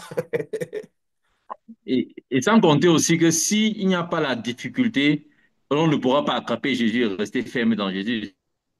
Et c'est en cela que Jésus disait, le chemin est difficile à trouver. Parce qu'en fait, il faut chercher avec une certaine détermination pour pouvoir le trouver et y demeurer. Mais si le chemin est tellement facile à trouver, on aura beaucoup de façons de se perdre parce que quand le malin viendra avec subtilité, on ne pourra pas le voir parce que Voilà. c'est venu aussi si facile. Donc, c'est pourquoi il faut que quelqu'un lutte, que quelqu'un combatte pour pouvoir voir le chemin et pouvoir et combattre pour pouvoir y rester avec le style de vie comme on l'annonce ici Oui, habituellement. voilà. Et c'est aussi ça le plan de Dieu pour que l'eau, que l'âme rentre dans une certaine pureté, pour qu'on arrive vraiment au moment, parce que les ténèbres pressent pour envahir. Donc, il faut toujours lutter en cela. Et Paul avait dit quoi? Il avait eu la conscience que Jésus était la tête. Pourquoi il dit Jésus était la tête? Surtout quand Jésus est parti. Parce que Ah, quand il a commencé par faire son église spirituelle, c'était pas. Il avait dit quoi? Que je bâtirai mon église. C'est lui qui bâtira l'église. Et il a la tête. Quand il dit l'église, c'est tous ceux qui ont le Saint-Esprit, tous ceux qui sont dans le canal de lumière, qui pourront avoir cette lumière-là. Il dit qu'il était la tête. Parce que quoi? Mais avant qu'il soit la tête, qu'est-ce qu'il représentait? Je veux dire quoi? Quand nous voyons notre tête, nous avons quoi? Si nous analysons un peu la tête, Nous voyons au-dessus. Qu'est-ce qu'il y a, je peux dire, de plus haut? En ce qui concerne, je veux dire quoi? Pas la chair. Je peux dire, c'est le cerveau. À l'intérieur de notre tête, il y a quand même le cerveau, ce qui est Mhm. l'organisme pensante. Donc, parce que l'homme a été constitué comme la structure de Dieu. Et nous comprendrons la structure de comment tout se passera dans ce monde, comment nous serons tous devant Dieu et tout le reste. Quand on voit la tête, on se rend compte qu'il y a le cerveau. Au niveau du cerveau, c'est quoi? C'est la zone de la conscience, la zone de la sagesse, de l'intelligence, où il y a l'intellect humain, n'est-ce pas? Et c'est ce qui Oui, symbolise la lumière. Donc, on peut dire quoi? Le siège où Dieu est. Parce que Dieu travaille, Dieu se manifeste à nous d'abord par la pensée. Avant de... Donc, la lumière arrive par notre pensée. C'est quoi ce que nous pensons est important? C'est quoi même les scientifiques ont dit quoi? Que dans ce monde qu'ils ont appelé le monde quantique, qui est le monde spirituel, qui a les mêmes facultés que le monde spirituel, qui est le monde subatomique, le monde de l'âme, de ce qui est le plus profond à l'intérieur de nous. La pensée est ce qui est le plus important. Nous pouvons dépasser les particules par de la pensée. Parce que même quand nous envoyons la lumière à l'intérieur des gens, c'est parce que dans notre pensée, nous croyons en ce qui se passe. Nous matérialisons cela dans notre pensée. Nous connectons notre pensée à eux. C'est pourquoi nous pouvons sentir ce qui se passe à l'intérieur d'eux. Nous avons l'habitude d'utiliser le terme nous checkons leur corps. Hein, Pascal, qui dit souvent ce terme-là. Hein? Que nous checkons, nous devons faire un checking dans leur corps. Pourquoi? C'est par notre pensée. Et quand nous avons nos pensées connectées, nous sentons ce qui se passe à l'intérieur d'eux. Et nous pouvons orienter la lumière et faire sortir ce qui ne va pas. Donc, ce qui fait quoi? Quand nous avons la pensée, donc le cerveau, c'est un peu comme le siège de Dieu, ce qui est plus haut. Parce que notre corps est comme ce monde-ci, hein, et comme dans ce canal de lumière. Et quand, à la fin, quand on descend, qu'est-ce qu'on voit? À part là où il y a l'intelligence, parce que Jésus est venu se mettre en haut. Il y a quoi? Les yeux. Jésus avait dit quoi? Vos yeux, c'est la lampe de votre corps. La lumière, hein? C'est les mhm, yeux qui nous permettent de voir loin, de voir ce qu'il y a, de présider notre corps, n'est-ce pas? Parce que c'est ce que nous voyons mhm. qui détermine tout ce que nous faisons avec notre corps. C'est pourquoi il dit, quand quelqu'un ne voit pas, il est carrément comme dans l'obscurité. Il doit trouver des tactiques pour se déplacer, pour arrêter des choses, pour tout. Il n'arrive même pas. Parce que quand il n'a pas les yeux, c'est comme s'il est un peu à moitié mort. N'est-ce pas? Tu veux dire quelque chose, Richard? Oui. Et je voulais préciser, quand tu parles de lampe du corps, c'est parce que nous ne comprenons pas ce qui se passe physiquement quand on voit dans les yeux. Les yeux envoient des rayons qui sont interprétés pour qu'on voit ce qu'on voit. Les gens doivent le savoir. C'est pas parce qu'on dit c'est la lampe, ça torche vraiment. Les yeux émettent et reçoivent la lumière pour définir ce que lui voit. Donc, c'est carrément de la physique, c'est carrément de l'électronique. La vision que nous voyons comme ça, carrément de l'électronique et de la chimie dans Ah, le ok. corps. Pour quelqu'un qui comprend les subtilités de notre organisme, quand tu dis ça, sa compréhension est complètement différente. Donc, quand il dit la lampe du là, c'est exactement comme les scientifiques l'auraient défini aussi. Ah, ok, voilà. C'est bien de préciser ces choses. De préciser ces choses. C'est bon, voilà. On parlait de la spiritualité. L'aspect physique, on ne comprend pas toujours. Et voilà, c'est précieux de donner ce type d'informations. N'est-ce pas? On s'en réjouit de tout Pour cela. me suivre, pour Oui. me suivre ce que Richard est en train de dire, ça veut dire qu'en fait, les yeux ne voient pas. En fait, si on peut dire ça comme ça. Ah, dans le sens que Oui. c'est la lumière Les qui yeux, c'est vient, comme qui un permet aux yeux capteur. de voir. Les yeux ne voient pas. La Oui, lumière vas-y. va, en fait, je vais dire quoi? Que, en fait, c'est comme si c'est les yeux. Parce que ce qu'il explique, c'est un peu, ça veut dire que ce qu'on voit, en fait, ce qu'on dit qu'on voit, ce n'est qu'une perception. Oui. Et que c'est la lumière qui passe, qui C'est une envoie les C'est la rayons. interprétation. lumière. Et c'est pour ça que c'est parce qu'on t'a appris, je dis c'est parce qu'on nous Et a ça, on appris des l'explique, choses Mabolo, quand qu'on tu voit dis ce ça. qu'on voit. Oui. Tu vois ce Mhm. que je veux dire? Oui. Je veux dire que quelqu'un d'autre, je sais pas, mais quand il dit ça, dans mon esprit là, c'est un peu, Oui. C'est profond ce que tu dis c'est et tout du comme, sang c'est pas, l'esprit. ce ne sont pas Nous, en fait, c'est pas ça qui nous permet de voir. ici, nous énonçons les choses et nous pensons que le Saint-Esprit va permettre aux gens de comprendre tout le reste. Donc, c'est ça. Parce que je peux dire, l'œil, c'est quoi? C'est plus juste un organisme physique. Donc, c'est la lumière peut-être qui Un vient de la capteur. pensée, de la tête, ce faisceau-là qui permet de percevoir les choses. Si ça va un peu dans ce sens-là, en quelque sorte, n'est-ce pas? C'est Oui, l'interprétation c'est simplement la de ce qui lumière. vient. Donc, Oui, C'est la lumière l'interprétation de va ce sur qui la vient qui nous chose fait et connaître quelque chose parce qu'on a appris. voilà, justement, la lumière va sur la chose, l'information est envoyée et c'est l'information qui nous dit qu'on est en train de voir telle chose. voilà. La preuve, même, il y a des gens qui peuvent même regarder C'est quelque chose en face l'interprétation comme ça. simplement. Mais parce que leur esprit, leur conscience n'est pas attaché à cette chose, ils ne la voient même pas, même s'ils ont les yeux ouverts. N'est-ce pas? Et ça veut dire que maintenant, ce qu'on va voir ou ce qu'on va connaître ne dépend pas De ce qu'on voit, de ce qui est de devant ce nous. qu'on voit, si on peut Oui, dire ça comme ça, mais ça ça dépend de dépend de la l'interprétation lumière qui, qui part. et même la lumière qui part. Oui. Oui. Et la lumière qui part doit être une certaine lumière. Et maintenant, C'est profond. c'est profond. Que C'est signifie donc très ces yeux? C'est profond. Il tellement y a profond quelque la chose là, connaissance de il cet y a quelque aspect. chose là, Et il y a les yeux, quelque chose les là. yeux signifient donc quoi? Que symbolisent les yeux? C'est la torche, comme tu dis, c'est la lampe du corps, c'est la torche. Les deux yeux signifient les deux luminaires qu'il y avait devant Dieu. La première séparation de Dieu. Les deux luminaires, les deux lumières qui devaient présider le corps, qui devaient permettre au corps de marcher, de se bouger.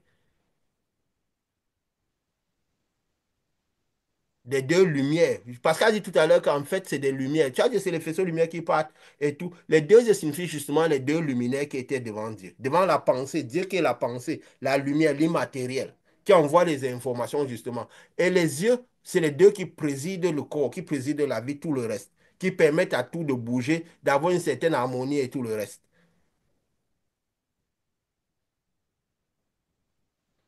Hmm? Et pour dire, comme tu dis là, les deux yeux ne sont jamais identiques. Donc, on a aussi enseigné que les luminaires n'étaient pas exactement identiques. Ah Aucun, bon? les deux yeux humains ne sont jamais identiques. Jamais.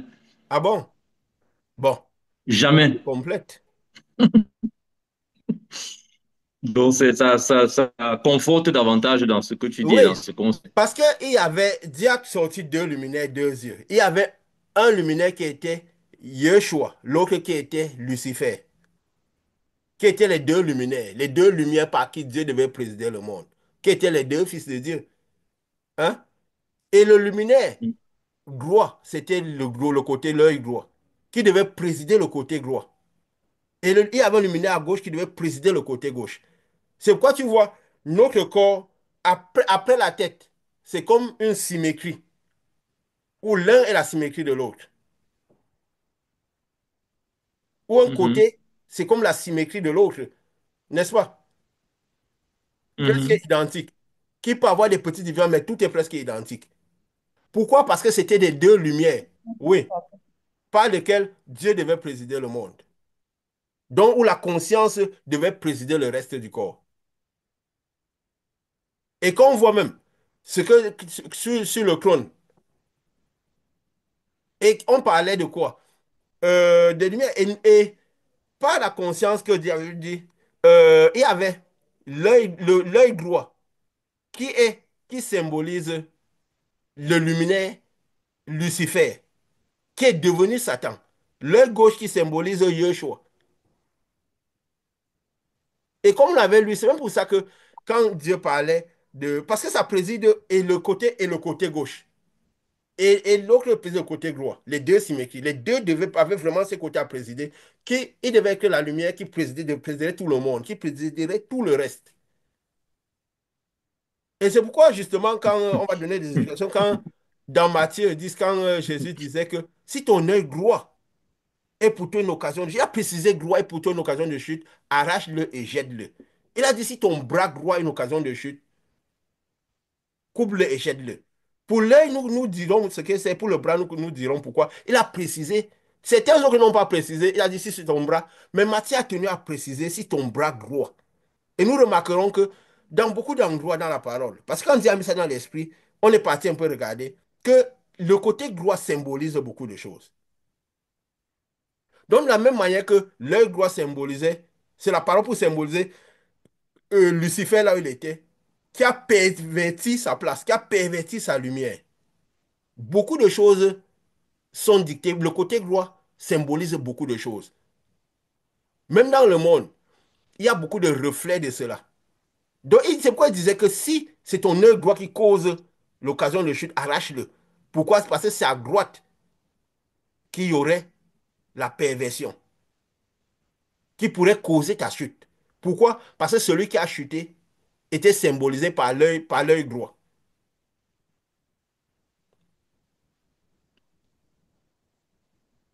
Était symbolisé par l'œil droit. Et aussi, donc tout le côté droit, tout ce qui était à droite, symbolisait la présence de Lucifer, qui était le fils aîné. La lumière, le fils aîné, l'ange de lumière. Et le côté gauche est symbolisé par Yeshua, qui aussi était une lumière, mais le fils cadet. Et lui, il a maintenu sa position. Donc, il a maintenu sa lumière. Il n'a pas perverti sa lumière. Tandis que Lucifer a perverti sa lumière qui est devenu Satan. Donc, c'est pourquoi il disait, même quand David disait quoi?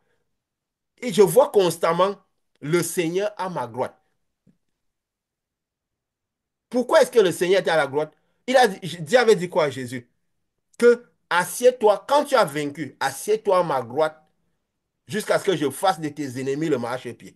Parce que tu as maintenu ton côté bien pur. Tu as maintenu, tu as fait ta mission. Maintenant, tes ennemis sont tous à ma droite. Dans mon canal de lumière, ils sont tous à ma droite. Donc tout ce que tu verras à la droite symbolise mes ennemis. Place-toi avec ta lumière que tu as. Parce que toi, tu avais le corps spirituel. L'âme, tu es monté, tu as acquis toute la lumière. Maintenant, oriente cette lumière, place-toi du côté droit, et ma lumière va passer par toi, comme tu as le corps comme eux. Parce que Lucifer même avait la terre, comme nous avons expliqué, avait le corps spirituel. Ces démons ont le corps spirituel. C'est parce qu'ils ont le corps spirituel qu'ils peuvent pénétrer l'âme des gens. Ils peuvent pénétrer le corps des gens et utiliser les gens. Dieu qui s'était débarrassé de toutes ses possessions, illustré par Abraham, qui n'avait plus le corps, qui n'était que de la lumière, dès que de la pensée, de la lumière, beaucoup de lumière, ne pouvait pas aller traverser le corps, déchirer le voile. Il fallait quelqu'un qui était la même nature que les démons qui étaient sur le voile pour pouvoir les chasser. C'est quoi il a préparé Jésus pour cela. Donc il dit, maintenant que tu as ce corps spirituel, tu es toute lumière, tu as vaincu, tu es cette lumière, maintenant déplace-toi à ma droite. Et que je mette tous tes ennemis à tes pieds, que toute ma lumière passe par toi et que ça envoie tous les démons qui sont sur le côté droit à terre. Parce que le côté gauche a été préservé. Maintenant, le côté droit à terre. Parce que du côté gauche, il n'y a pas les démons. C'est le côté que Yeshua présidait. Hein? Que la lune présidait. Maintenant, il faut que le côté que le soleil présidait, qui a été perverti, dont les démons ont été. Il faut que maintenant je les renvoie tous à terre, que je les mette sur tes. Je fasse de ton marchepied, que je purifie ce canal de lumière là. Pas ton côté purifié, il faut que je purifie aussi de tous les démons. Je mets tous tes ennemis, tous les démons à tes pieds. Quand ils seront tous à tes pieds, maintenant là, le règne va arriver. Et il y a beaucoup tu vois, c'est autant de choses. Et maintenant même, si on regarde la tête, que symbolise la tête même? La tête, c'est le trône de Dieu. Nous avons les dents. Vous remarquez que les dents, il y a combien? Parce que la tête a quoi? Le trône de Dieu, il y a quoi? Le cerveau, il y a les yeux, il y a, je vais dire quoi? Les dents. Et je peux aussi dire quoi? Il y a les dents. Hein? Et je peux dire quoi? Même aussi, quoi? Le nez. Les orifices et aussi par là où Dieu a soufflé. Donc je dis ça comme ça, je donne des éléments pour qu'on comprenne pourquoi Paul disait tout ça. Les dents, nous avons combien de dents? On dit 32 pour les adultes. Nous avons 32 dents. Et si nous avons les 32 dents devant le trône de Dieu, il y avait quoi devant le trône de Dieu? Il y avait les sept esprits de Dieu, les sept anges qui étaient les sept esprits de Dieu. Il y avait l'ange puissant qui est celui qui prenait l'encensoir pour répondre aux prières des saints. Ça fait 8, n'est-ce pas? Hein? Il y avait 24 vieillards Mhm. autour du trône. Ça fait combien en tout au total? Ça fait 32. Donc la disposition de tout ça, c'est pour dire quoi? Donc, et ça symbolise la position de tous ces éléments, ces anges-là, autour du trône. Les sept esprits de Dieu, les sept lumières, les sept esprits de Dieu, l'ange puissant qui était là pour puiser sous l'ascensoir, pour répondre aux prières des saints. Pour répondre aux prières quand les saints, donc, quand le premier saut partirait, donc pour répondre aux prières des saints. Et les 24 vieillards qui étaient là. Donc, notre tête, ça symbolise tout, ça symbolise le trône de Dieu. Et le reste symbolise aussi ce monde. C'est comme si Jésus est déjà sur le trône. Il s'assoit à gloire, il commence à la place où Lucifer était, il commence par purifier le corps. On n'a pas 32 dents au hasard. Dieu n'a pas choisi comme ça, bon, je vais leur flanquer les dents dans la bouche. C'est juste la manifestation physique du spirituel. Donc notre corps, c'est juste une parabole. La chair n'est rien. C'est pourquoi quand il a soufflé, il a dit quoi à Ézéchiel? Souffle sur les eaux, que les eaux reprennent vie. Parce que les eaux, c'est aussi quelque chose de plus interne à nous, au-delà de l'âme. L'âme est presque sur les eaux. L'âme est au niveau de l'os. Et c'est par l'âme, c'est par là où quand le souffle est parti, les... la vie a commencé par partir dans la chair, qui n'est rien. Donc si la vie est dans l'os, la vie est dans l'âme, la chair remonte, la vie repart sur la chair, sur l'homme extérieur.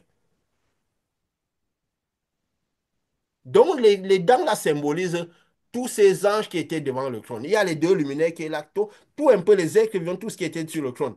Vous avez vu les séparations que Dieu a fait. Les deux d'abord et deux, Ismaël, Isaac et l'autre. Donc, tout ça un peu là comme ça, tout ça symbolise le trône de Dieu. C'est un sens, non? Mhm. Parce que, bon, on ne va pas croire qu'on avait 30 on a eu 32 deux dents au hasard. En fait, quand tu as commencé même à dire, j'ai pensé aux 24 vieillards, mais j'ai dit, mais on a 32 dents, on n'a pas 24 dents. Voilà. Oui, parce que les En fait, vieillards, avant c'est que tu tout. n'arrives même sur les dents, donc Oui, depuis le début, quand tu as commencé avec la tête et tout, oui. je me suis dit, non, on n'a pas Oui, non, 24. bien sûr, l'esprit part déjà un peu, on se projette, parce que quand on est spirituel, les choses de l'esprit nous viennent en nous. C'est quoi nous avons dit, nous énonçons des choses, et les gens spirituels pourront, l'esprit pourra les conduire dans la vérité, pour qu'ils comprennent d'abord mieux ce que nous disons, et voilà, nous énonçons. Puisque même les vieillards, nous avons dit que quoi? C'était les 12 disciples, non? Que c'était l'esprit des fils qui est monté au niveau du trône. Hein? Donc, c'est toujours tout ce que soit l'esprit, les vieillards, que ce soit les esprits qui sont devant le Seigneur. C'est toujours les esprits à la dimension de fils. Tous ces esprits-là. Et qui sont tous nourris par Jésus. Et quand ils s'assoient, c'est quoi? La lumière de Dieu passe par Jésus. Et qui part. Parce que maintenant, là, il était le truc, il a rassemblé les deux lumières, les deux luminaires. Il est monté sur le trône avec. N'est-ce pas? C'est pourquoi maintenant, là, en montant sur le trône, il avait déjà le côté gauche, il a le côté droit. Donc toute la lumière passe maintenant par lui. Le côté gauche est purifié, maintenant il faut que la lumière passe pour purifier le côté droit.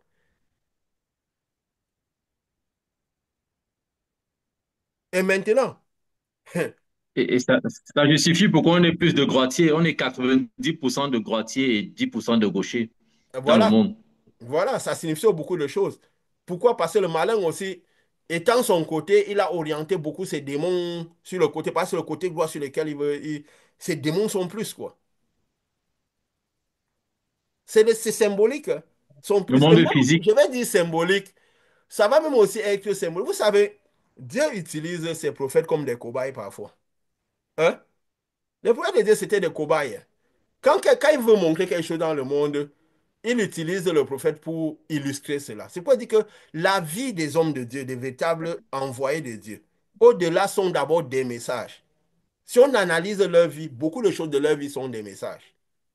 Il y a beaucoup de choses que parfois, quand je viens enseigner, qu'on enseigne là, c'est des choses que je vis ça d'une certaine manière. Il y a un système qui va me permettre de vivre quelque chose avant.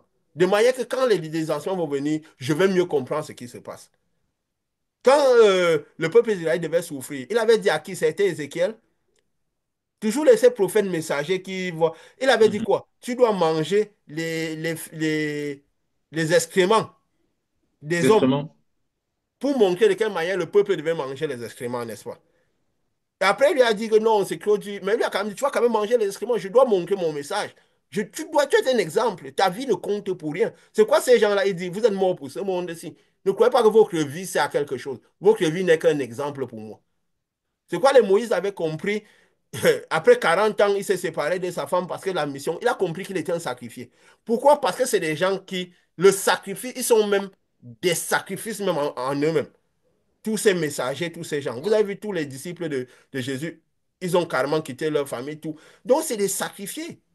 Pourquoi? C'est des esprits originaux. Ils ont le sacrifice même. Et l'autre jour, pour dire un truc comme ça, l'autre jour, je me retrouve à regarder une vidéo de musique sur YouTube, une musique américaine. Vous savez, souvent, ils font leur musique là avec des gens en petite tenue, un peu trop dénudés. La musique était belle, oui, mais je regardais trop dénudé. À un moment, je sens, c'est peut-être pas une bonne, c'est bon, un peu, mais je sens quelque chose comme qui ancre dans mon corps du côté droit. Et je vois ça circuler vers le gauche. Et j'ai senti mal. Donc, je sentais vraiment quelque chose qui circule. Dieu veut me montrer par la porte d'entrée du mal. Il y a à peine une semaine et demie. Et j'ai eu mal. Après un moment, bon, bien sûr, ta lumière va recycler cela parce qu'on a beaucoup de lumière à l'intérieur de nous. J'ai dit, mais c'est quoi qui est entré de mon côté droit et parti à gauche? Quand, à l'époque, quand j'avais le Saint-Esprit, je sentais parfois, je vous avais dit, que parfois je sens mon cœur comme des battements, carrément des battements de cœur. Je disais, mais ma part de cœur, il est de quel côté? Je sens à gauche, ça bat à cœur. Je dis, bon, peut-être c'est comme ça le Saint-Esprit, lui, veut communiquer avec moi que le cœur parfois bat carrément comme un cœur à droite. Et après, j'étais parti tomber sur une parole où euh, Salomon, l'Ecclésiaste disait quoi? Que le cœur du croyant est à droite et le cœur de l'insensé à gauche. Parce que quand tu deviens croyant, tu commences par vivre par ton cœur droit. Ça veut dire que ton cœur droit a été purifié. C'est que les gens n'ont pas la sensibilité. Alors, ils n'ont pas peut-être certaines dimensions spirituelles pour comprendre leur cœur droit qui bat. Parce que quand ton cœur droit bat, ça veut dire que quoi? Que ton cœur droit, ton côté droit a été purifié.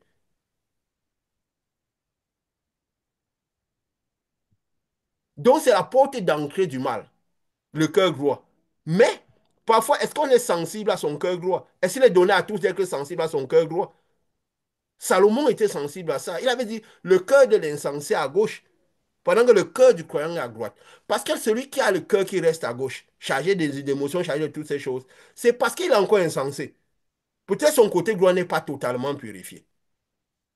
Mais est-ce que quand le côté droit est purifié, les gens ont cette sensibilité spirituelle de s'en rendre compte? Parce que le cœur de l'âme est à droite. Peut-être le cœur du corps est à gauche. On a deux cœurs, en quelque sorte. Je vais dire le cœur du corps est à gauche. Oui, plus du corps. Mais le cœur de l'âme est à droite. En fait, je veux dire la porte d'entrée du malin. Parce que lui, il était du côté droit. Dans le monde de Dieu, dans le ciel, dans l'Occident, il était à droite. Et vous voyez, Dieu me montre cet épisode-là.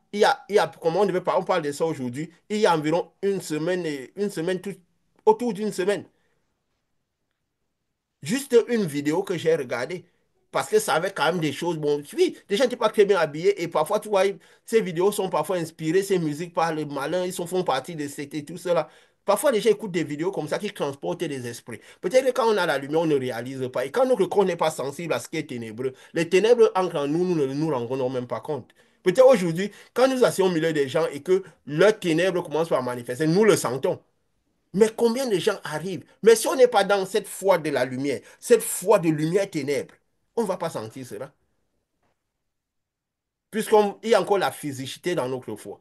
On ne sentira pas toutes ces activités spirituelles liées à la lumière des ténèbres, à la lumière aux ténèbres qui nourrissent les démons.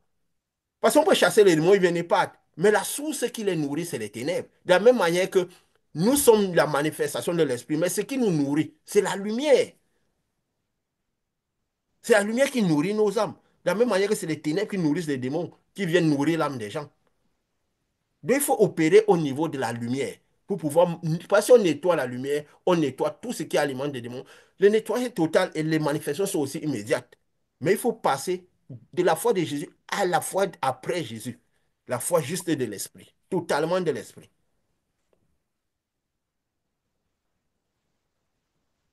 Et si on quitte des dents pour signaler ce qui signifiait.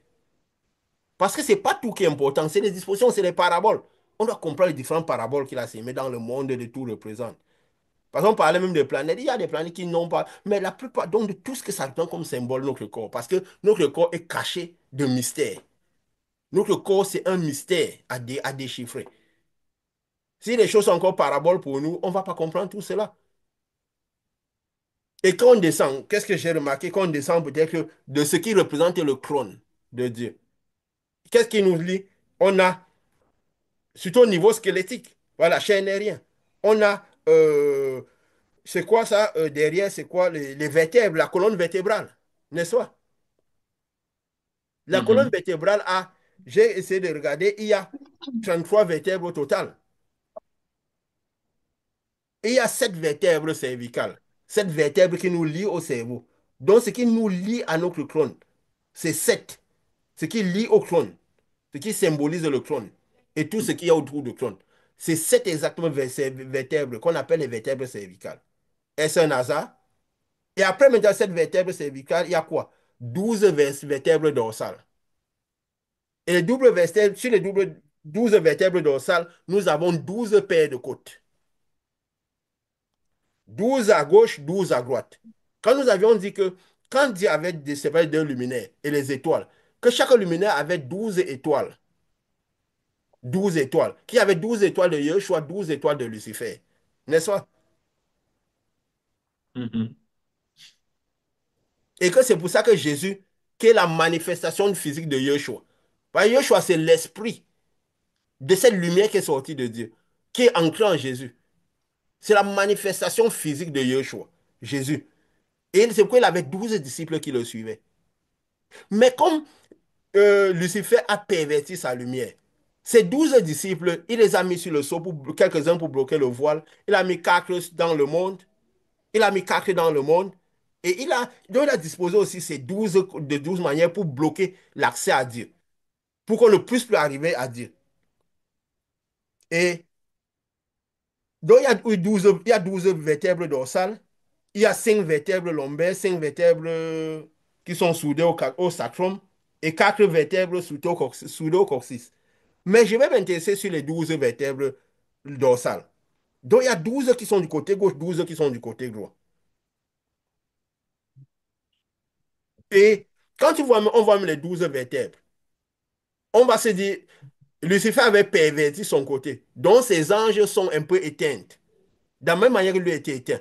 Donc c'est des vertèbres qui ne fonctionnent plus. Mais malgré qu'ils ne fonctionnent plus, avec la présence du ciel, on avait dit que c'est le ciel qui maintenait même le soleil, qui était symbolisé qui était, je peux dire quoi, la représentation de Lucifer. Le soleil et la lune.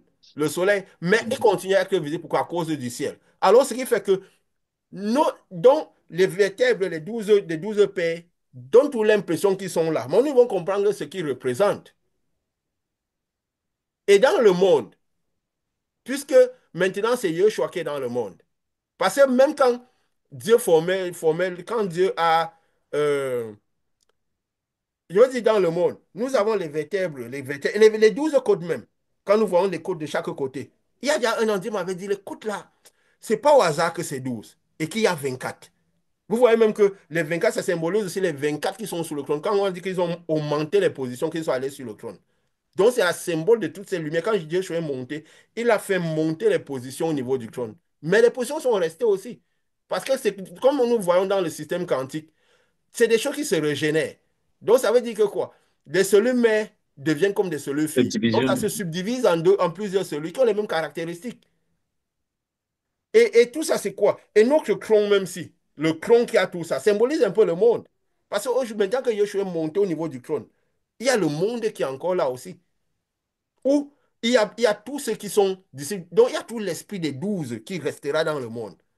À chaque étape, on avait dit l'esprit des 12 voyage dans le monde. De la même manière que les 12 de Lucifer étaient systémés, l'esprit des 12 de Yeshua, même si les 12, Yeshua montait avec les positions au niveau du trône, l'esprit des 12 se régénère et ça reste dans le monde sur des personnes.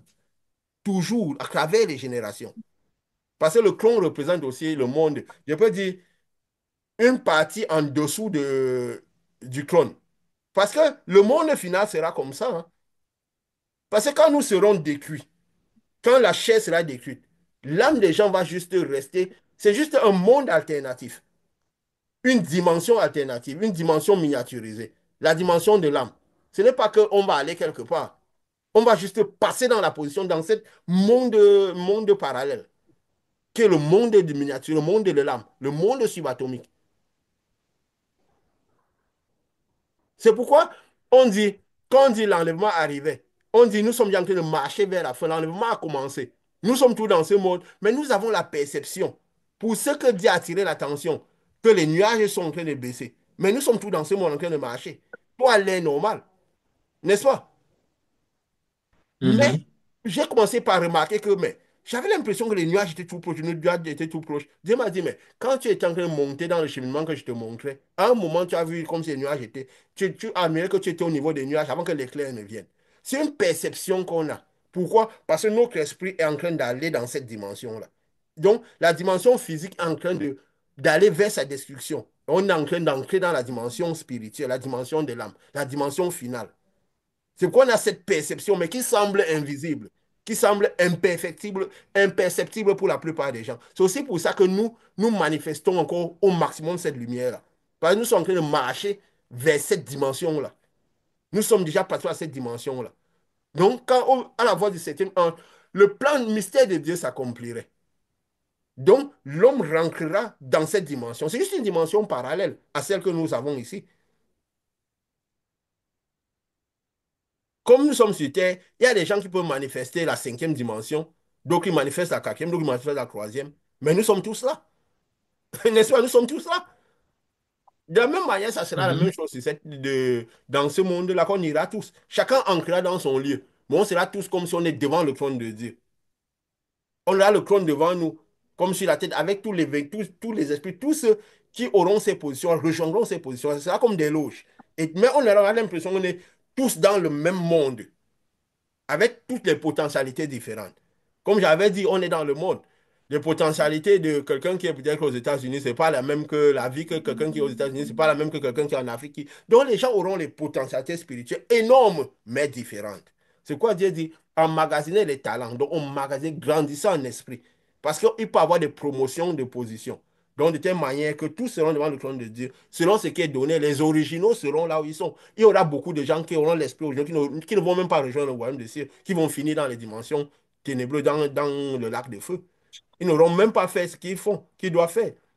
Moïse n'est pas entré dans le jardin, à Canaan, mais c'est un d'autre qui est entré.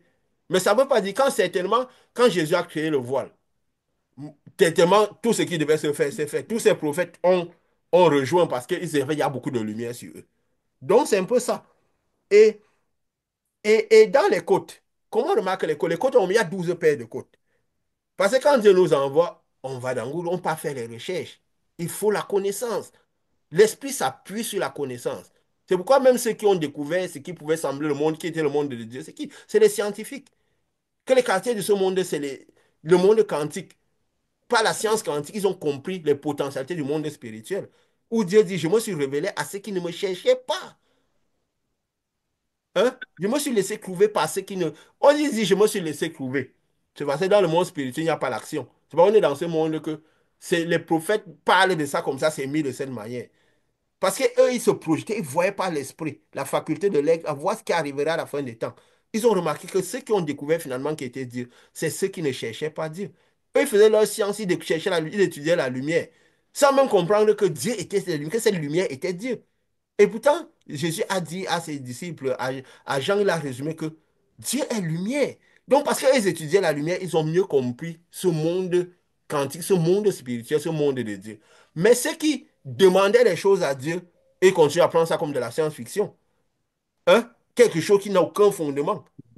C'est quoi il dit, je me suis révélé à ceux qui ne me cherchaient pas, à ceux qui ne me demandaient rien. Les scientifiques ne vont pas se lever le matin et commencer à prier Dieu que Seigneur, donne-nous ceci, donne-nous cela. Non, ce n'est pas leur focus. Mais c'est eux qui ont découvert qui était Dieu. Mais même comme ça, ils n'appellent pas ça Dieu. Ils savent juste que quoi? C'est une énergie source puissante. Hein? Ils savent que s'ils ramènent cette énergie dans Mhm. cette dimension aussi, ils manifesteront beaucoup de choses. Eux, ils veulent manifester ce monde spirituel dans la dimension physique. Ramener ces dimensions miniatures à la dimension, trois premières dimensions, aux dimensions physiques. Ils savent que de toute façon, si tu arrives à faire agir ces dimensions dans le corps, tu vas manifester une grande puissance. Nous le voyons. Parce que nous manifestons ces dimensions-là, nous voyons ce que nous manifestons. Rester à 6000 km, envoyer la lumière à l'intérieur de quelqu'un qui nettoie ses ténèbres, la maladie, et tout, ce n'est pas quelque chose de normal. Mais les physiciens veulent faire la même chose. Ils savent que s'ils arrivent à puiser cette énergie-là et ramener dans cette dimension, Ils pourront guérir même les maladies incurables. Ils pourront créer des choses incroyables. Comme déjà des choses qu'ils créent déjà. Ils font déjà venir la CG ici, les puissances de ces dimensions. Pourquoi? Parce qu'étant proches, ils arrivent à voir les démons ayant chuté ont amené les sagesses de ces dimensions-là. Mais nous obtenons cette sagesse des dimensions par le Saint-Esprit qui est à l'intérieur de nous. Mais lui, les démons ont chuté, ils ont inspiré les hommes de manifester ça. C'est pourquoi ils font ces inventions, ces créations. Ils créent l'ordinateur quantique, ils développent l'intelligence artificielle. Parce qu'en fait, c'est artificiel parce que c'est l'intelligence d'une autre dimension du monde spirituel. Un calcul qu'on devait faire peut-être des millions d'années pour trouver la réponse, un ordinateur quantique le fait en 1 minute. Une 5 minutes. Oui, imagine. Il y a des gens qui doivent prendre des avions et de tout ça pour aller faire les séminaires pour guérir les gens et tout. Tu restes à distance, que la lumière rentre à l'intérieur de toi. Elle rentre, les gens, les choses sortent des gens. Tu ne vois même pas la personne parce que si on met même la vidéo la webcam pour voir les personnes, c'est encore trop. Mais c'est fou. Donc, en fait, c'est quoi? C'est que c'est la puissance de ce monde miniature, ce monde spirituel. Comme Jésus disait, Jésus ne manifestait que ce monde-là. Ce n'était pas de la science-fiction. Et c'est pourquoi il disait que si vous aviez la foi comme un grain de sénévé, si votre foi pouvait pénétrer ce monde miniaturisé, vous ferez des choses que je fais et des plus grandes. Ce n'était que ça. Il ne faisait pas de la science-fiction. C'est ça la puissance de Dieu, c'est quoi? C'est cette puissance qui revient à cette dimension aussi. Mais maintenant, nous pouvons juste manifester ça parce que nous sommes ici. Mais maintenant, notre âme va aller retrouver cela. Parce que la lumière de cette dimension-là est à l'intérieur de nous. Le Saint-Esprit, c'est la lumière de cette dimension qui vient rester dans notre âme et donne cette potentialité à l'âme. Mais eux, ils amènent ces potentialités par les démons qui sont chutés, qui inspirent ça dans leur tête et ramènent ça à l'homme extérieur. Alors que Dieu a prévu que ça vienne par notre âme. C'est ça le chemin L'intérieur. de l'intérieur par l'âme. C'est ça le chemin de lumière que Jésus, qui a dit sur le chemin de la vérité. Ceux qui ne passent pas par moi passent par ailleurs. Donc eux, ils ramènent ça en passant par ailleurs. Ah, la chair, oui. Oui, par la chair. Et même la foi de Moïse attirait la lumière de Dieu par l'extérieur. Et c'est pourquoi quand les gens attirent la lumière de Dieu par Exactement. l'extérieur, ils passent par ailleurs. Alors que Dieu veut que sa lumière passe par l'intérieur qu'on a manifesté puissance. C'est pourquoi eux, ils passent par ailleurs en faisant tous ces jeûnes, ces prières. Bon, il avait dit que quand vous serez dans cet endroit, quand vous avez la possibilité que cette lumière rentre à l'intérieur de vous, vous ne devriez plus faire ces choses-ci. Dieu était séparé de vous, il n'y avait pas moyen d'atteindre l'homme intérieur, l'âme. Alors il fallait passer par ailleurs pour ralentir un peu les ténèbres dans la chair et affairer des petites choses. Que la lumière de Dieu puisse quand même, en ralentissant les ténèbres dans l'homme extérieur, que cette lumière qui est sur nous, au moins, reflète un peu sur l'âme, pour que l'âme en profite un peu, pour que diminue un peu les ténèbres. Mais le voile était là, ça pouvait, comme ce n'est pas un voile matériel, donc ça pouvait quand même un peu, des petits rayons pouvaient arriver à notre âme. Et c'est ça qui pouvait permettre un peu qu'on a certaines guérisons des petites choses. Mais comme Paul disait, c'est pas cette fois-là, ça n'amène pas à la perfection. Donc c'est pourquoi, vu que c'est vers l'extérieur et que ce monde est un monde de ténèbres, notre corps est soumis aux ténèbres. Donc si on a quelque chose, on la repère demain, on repère demain. Ça n'amène pas à la perfection.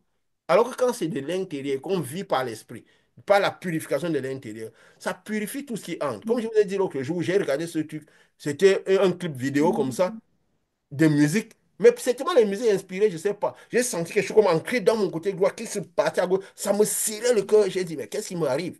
Mais j'ai eu mal. Mais parce que j'ai beaucoup de lumière à l'intérieur de moi, ça a recyclé. Au bout de d'un instant, après, tout ça est parti. Mais c'était un enseignement pour comprendre où se trouve que pourquoi le cœur, la porte d'entrée du mal. Que Lucifer, Satan était du côté droit. Et les côtes. Il y a combien de côtes? Quand on a les côtes, chaque 12 de chaque côté, disons 12 de Yoshua, 12 de Lucifer. Parce qu'on a dit, même les anges de Lucifer, c'est comme des alters égaux. Ils avaient tous chacun 12. Comme on peut dire, comme il y avait, on peut dire du côté de Yoshua, il y avait Michael, il y avait Gabriel, il y avait aussi du côté de Lucifer, un ange qui était équivalent à Michael, un autre qui était équivalent à Gabriel. Et chacun en combat dans sa catégorie. Parce que c'est les deux fils avaient les mêmes potentialités, mais seulement de lumière différentes. Un, le soleil, la lune. Parce que l'autre, Lucifer, comme nous avons dit, c'était un peu comme le produit fini de Dieu. Beaucoup de lumière. Et étant beaucoup de lumière, il devait bien se préserver. Il ne pouvait pas développer n'importe quoi. Parce qu'il était lumière, c'est pour ça qu'il a aussi acquis beaucoup de ténèbres au point d'être voir la perdition. Il est voir la perdition, pourquoi? Parce qu'étant lumière, il a acquis beaucoup de ténèbres, de telle manière qu'il ne pouvait plus jamais se repurifier. C'est pourquoi plus nous devenons lumière, plus notre style de vie doit être celui-là. C'est pourquoi les prophètes, ils vivaient toujours en montagne, retirés de la foule. Parce que plus on est lumière, plus on a les propensions d'accueillir de recevoir les ténèbres. Et notre, si, il a dit, si notre lumière devient ténèbres, combien grandes sont ténèbres? Parce que quand on est lumière, si on acquiert les ténèbres, les catastrophes sont plus grandes. Nos ténèbres sont encore beaucoup plus grandes. On peut manifester beaucoup plus de ténèbres. Donc, c'est ça qui faisait, quand nous avons, quand nous voyons les 12 paires de côtes, donc c'est des alter égaux. Donc, si on explique l'un, l'autre était plus ou moins la même chose. Parce que les deux côtes, c'est les deux mêmes noms de côté. On a 12 à côté, 12 Mhm. à droite qui sont situés de la même manière. Mais il y a 7 paires de vraies côtes. 7 paires de vraies côtes. Il y a 3 paires de fausses côtes et 2 paires de côtes flottantes. Les côtes flottantes, c'est les côtes qui ne sont pas rattachées. Il y a le sternum au milieu qui relie les deux côtes. Parce que dans le monde, Jésus étant resté la seule lumière du monde. Le sternum, c'est un peu quelque chose qui n'a pas, qui relie un peu les deux côtes. Parce qu'il était resté la seule lumière du monde, qui devait normalement, vu que les deux avaient chuté, et que dans le monde, celui qui devait venir travailler dans le monde, c'était Yeshua.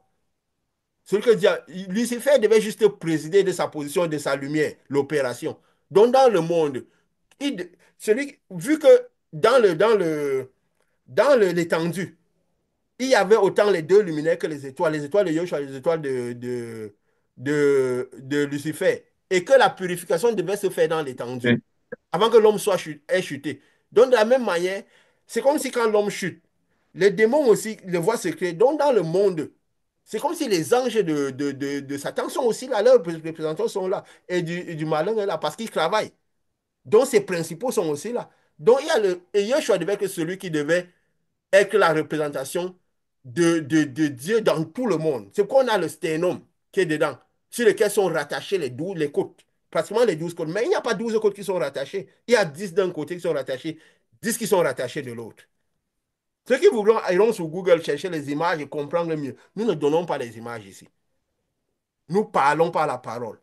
Et que les gens, c'est par leur esprit que tout doit se faire. Et les 12 côtes, il y a 7 paires de vraies côtes. Quand nous voyons les disciples de Jésus, n'est-ce pas? Il y avait trois Mhm. qui étaient particuliers, que Jésus amenait partout, n'est-ce pas? Qui, Mhm. Pierre, Jean et Jacques, n'est-ce Pierre, pas? Jean et Jacques. Qui étaient d'une Mhm. autre dimension que les autres, qui étaient des fils de tonnerre, des gens à la dimension de lumière, qui étaient un peu plus que les autres.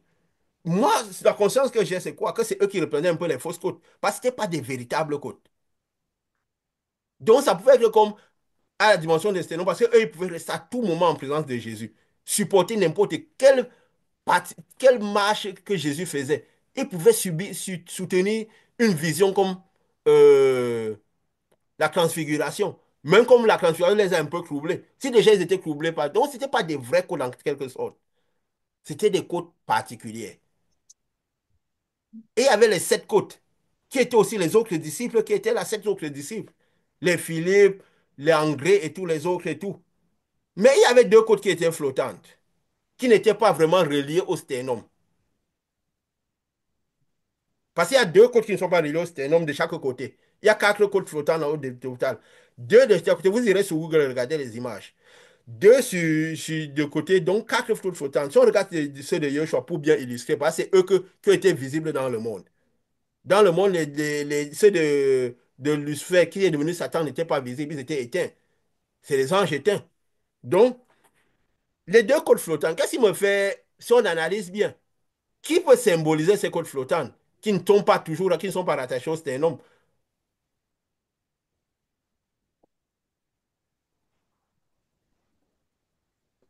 Vas-y, Judas et balance. Thomas. Hein? Balancez, je suis sûr Judas que et vous allez Thomas. y arriver. Judas et Thomas. Ben voilà, Judas, parce que Judas et Thomas. oui, c'est des gens qui étaient toujours un peu en train de faire leur show, leur foi. On a tout l'impression qu'ils étaient toujours en train de se détacher du groupe. La foi de Thomas qui était toujours faible. Parce que il n'y a pas. Voilà les anges, les disciples qu'on a un peu insisté sur leur manifestation. Les croix et les autres qui étaient dans le paquet, et surtout Judas et Thomas. Judas qui était carrément celui qui était toujours en train de partir, qui n'était pas toujours là. Thomas, c'est le seul que, même quand Jésus a ressuscité, la première fois, il n'était pas là. Il était où? Donc, c'est quelqu'un qui a peut-être au tel départ vite fait, parmi tous les autres, à vouloir retrouver sa vie. N'est-ce pas? À vouloir faire lui ces choses. Quand Jésus est venu, c'est lui qui n'était pas là parmi les disciples. Donc, c'est quelqu'un qui avait d'abord une foi la plus faible. Qu'il était là, il suivait seulement le groupe. Mais il était tout le temps en train de risquer de se perdre. Parce il ne tenait pas. Judas, bon, il a essayé de perdu, était Jésus, il n'était même pas vraiment collé à Jésus, au point d'aller le trahir. Donc, c'est un peu qui symbolise quoi les côtes flottantes. Et même aussi, la preuve, les deux symbolisent un peu les brebis perdues hein, qui a la croix. Hein. Tout ce qui croyait en Jésus. Parce que même quand il manifestait le pouvoir, autant Thomas que Judas, quand Jésus les avait envoyés les 12, ils ont manifesté le pouvoir. Donc les deux symbolisent aussi les brebis perdues qui étaient à la croix. Judas symbolise celui-là qui s'est vraiment perdu, qui était en train de dire à Jésus que, qui contestait avec Jésus, si tu es Dieu, sauve-toi, moi-même aussi. Et tout, ça veut dire qu'il croyait que Jésus était là, mais il était déçu de Jésus. Judas a trahi Jésus parce qu'il était déçu de Jésus. Hein. Pas tellement était occupé des choses de la terre que lui, il était occupé des Romains qui opprimaient le peuple d'Israël. Qu'il a commencé par dire, c'est pas possible. Avec tout le pouvoir que tu as, on pourrait anéantir ces gens. Si on va manguer avec eux, on a t'as vu ressusciter les gens. Si ces Romains tuent quelqu'un, tu ressuscites, on continue la guerre. Comment on ne va pas arriver à la fin de la guerre? Des gens qui sont préoccupés avec leur terre, d'avoir les bénéfices de cette terre-ci. Ils ne sont pas préoccupés. Le Saint-Esprit vient sur eux pour qu'ils soient préoccupés par l'esprit, par le ciel, par tout ce qui se passait dans le royaume des cieux. Mais ils sont préoccupés par la terre, par le royaume de la terre. Judas, il a trahi Jésus parce qu'il était déçu de Jésus. Hein. Comment ça se fait que il a trahi Jésus, allait vendre Jésus aux gens que Jésus contestait, aux pharisiens, aux sadducéens, tout ça, là, jusqu'à prendre l'argent, parce qu'il passait beaucoup de temps avec eux. C'est parce qu'il débattait avec eux. C'est pourquoi quand nous avons le Saint-Esprit, nous devenons un style de vie. Nous passons le temps à parler aux ennemis de Jésus, nous allons finir par vendre Jésus. Nous allons finir par être déçus de Jésus. Nous finirons par aller chercher les solutions à leurs problèmes en dehors de Jésus. D'ailleurs, de Jésus. Alors Jésus avait dit que quoi, ne prenez rien en chemin, même pas pour vous-même. Pour que tout ce que vous leur donnez, ce n'est que de Jésus que ça sortirait. Tout du spirituel, qui devait s'appuyer. Mais aujourd'hui, partout, il y a les temples, il y a les départements de solidarité pour aider les pauvres, pour aider ceci. Est-ce qu'on a cité un seul pauvre que Jésus avait aidé? Qui parlait d'aider les pauvres? Le même Judas. Et on a ajouté dessus parce qu'il était voleur. N'est-ce pas? Pourquoi? Parce qu'on passe beaucoup de temps avec des gens que Jésus conteste. On amène, on ouvre des temples, on met et dedans. Et les gens qui ont le Saint-Esprit et les gens qui ont les ténèbres, les gens qui ne veulent pas, on met tout le monde dedans. On passe tout le temps avec eux. On oublie que, on s'étonne que même ceux qui ont le Saint-Esprit, leur foi devient libérée par les ténèbres. Personne ne manifeste plus le pouvoir que Jésus disait, que tout ce qui reçoit son esprit manifesterait. On a parfois des églises dans le monde de 600 personnes, il n'y a même pas une personne ou deux qui manifestent le pouvoir de Dieu. Tous sont en train de chanter et danser. Pourquoi? Parce que on passe le temps, les gens passent le temps avec plus de temps qu'avec ceux que Jésus conteste, que Jésus tout le temps est en train de contester, comme avec les pharisiens. On va finir par vendre Jésus. Comme je disais à ces gens que tous les jours, on détruit la parole de Jésus, tous les jours. Jésus dit, voici ce qu'on voit, que le royaume des cieux, la justice, après, on va dire, non, battez-vous, travaillez comme des forcenés. Parce que le Saint-Esprit vient, les scénarios vont se dessiner que le point côté arrive. Ceux qui ont le Saint-Esprit ont la force à l'intérieur d'eux. Ils ne peuvent faire que des paresseux. Mais ils ne doivent pas travailler comme des forces. Pourquoi? Parce que la lumière qui est à l'intérieur d'eux vient pour qu'ils aillent annoncer Dieu. Si leur boulot de vie, c'est boulot de dos, ils font des boulots où ils sont tués. Comment ils auront la force même pour aller annoncer Dieu? Nous donnons ce que nous vivons. Parce que personne ne donnera ce qu'il n'a pas reçu.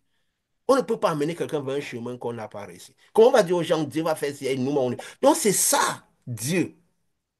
Et tout, c'est quoi? C'est cette lumière-là, vivre par cette lumière, maintenir le style de cette lumière. Parce que le malin est là, il opprime.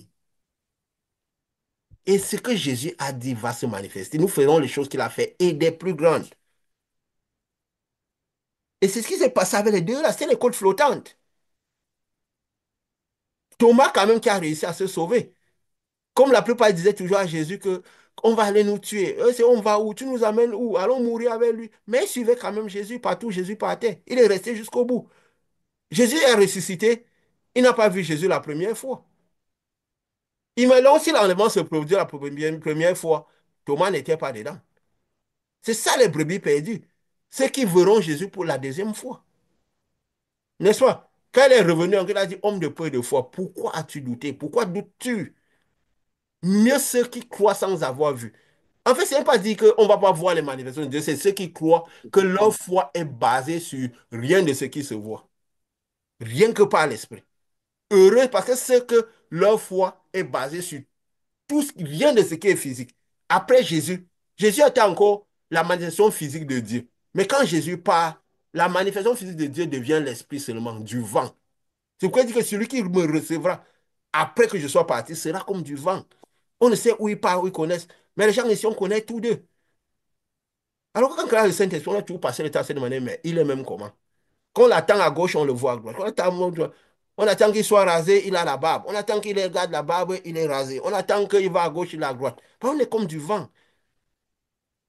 On attend qu'il soit gentil, il est dur. Quand on attend qu'il soit dur, il est gentil comme Paul. On ne peut pas comprendre quelqu'un qui a vraiment Jésus. Il y a un mystère qui va accompagner la personne. Les gens passaient, on t'a demandé que, mais il est même comment ce truc-ci? Ou il va pousser les gens à prendre les cailloux pour le lui jeter tous les jours. Ou parfois, quand on arrive vers lui, il sera doux comme un agneau. Quand on s'attendra qu'il soit un agneau, il va manifester la face de lion. Comme le lion de Judée sera comme un lion. Quand on attend qu'il soit un lion, il va manifester l'aigle. Il va vous dire des choses qui vont arriver. Il va aller devant vous manifester une puissance de distance élevée. Après, il sera comme le bélier, doux comme un agneau. Après, on va voir l'homme. Il aura l'impression d'être un homme normal, qui sera l'une de ces manifestations les moins apparentes. Parce que la manifestation de l'homme, oui, c'est ce qu'on voit le plus. Donc, c'est un peu ça, celui qui est né de l'esprit. Et Paul, les deux étaient un peu ces côtes flottantes-là, qui symbolisent aussi les brebis perdues, qui n'étaient pas vraiment bien totalement liées au sternum, qui symbolisent Jésus dans le monde aussi. Hmm? Bon, est-ce que je vais dire, et là maintenant, si je peux dire quoi? Si on parle maintenant sur, on descend un peu plus, et dans les codes, il y a quoi? Les mains, n'est-ce pas? Les mains. Et les mains, ça quoi, 5 doigts. Et quand Jésus parle, les 5 doigts symbolisent aussi quoi? Un peu le peuple. Tu vois, on n'a même pas beaucoup de doigts, les peuples. Quand Jésus parlait que de tous ceux qui attendaient Dieu, donc tous ceux qui pouvaient espérer en Dieu. Et les peuples, les 5 doigts d'en haut sont mis au-dessus. Donc ceux qui pouvaient espérer Dieu. Jésus a paragonné en parlant de quoi? De 5 vierges. De cinq qui attendaient l'époux. 5 folles et cinq sages, n'est-ce pas? Donc il y a les Sage. 5 folles qui sont du côté où il y a les démons. Le côté de Satan. Le côté gloire où la lumière où Satan a perverti, les démons sont remplis. C'est eux qui sont folles, ils disent on attend Dieu, mais ils vivent leur vie à leur manière. Ils ne gardent pas l'huile. Parce que étant du côté gloire, l'huile n'est pas là. Parce que l'huile a été pervertie, la lumière a été pervertie du côté gloire, du côté de Satan, de Lucifer qui est devenu Satan. Donc ils passent leur temps à rester du côté gloire. Et il parle, c'est quoi il parlait, il y a 5 folles et cinq sages. Tu crois qu'il a pris ça au hasard? Qu'il parlait même des talents. Il parlait de 5 talents. Il n'a pas pris ça au hasard. Il n'a pas balancé un chiffre comme ça. Pourquoi c'est un coïncidence qu'on a 5 doigts sur la main et que les deux font 10? Les 10 symbolisent quoi? Les 10 dimensions de l'esprit. Les 3 dimensions physiques et les 7 dimensions spirituelles, qui sont divisées bien sûr en 4 dimensions. Parce que les 10 font aussi 7 parce qu'il y a 4 dimensions de l'esprit qui sont divisées en 7 dimensions et 3 dimensions physiques qui ne sont pas divisées, qui sont toujours les dimensions physiques. Donc, il veut dire, les gens parmi les cinq là viendront de toutes ces dimensions-là et pourront ou se sauver ou se perdre. Donc, il y a des gens même qui seront même des prophètes qui vont se perdre, qui vont se retrouver, qui vont se perdre, qui ne vont pas purifier des démons de leur côté gloire, qui symbolisent leur côté gloire, qui sont restés dans leur côté gloire, qui n'auront pas purifié le côté gloire.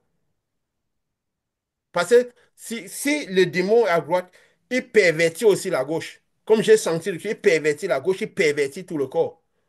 Donc, c'est les sages qui auront pris de l'huile, qui seront restés comme Yeshua est resté, avec sa lumière. Lui symbolise le Saint-Esprit, qui auront le Saint-Esprit. C'est eux qui iront dans l'époux.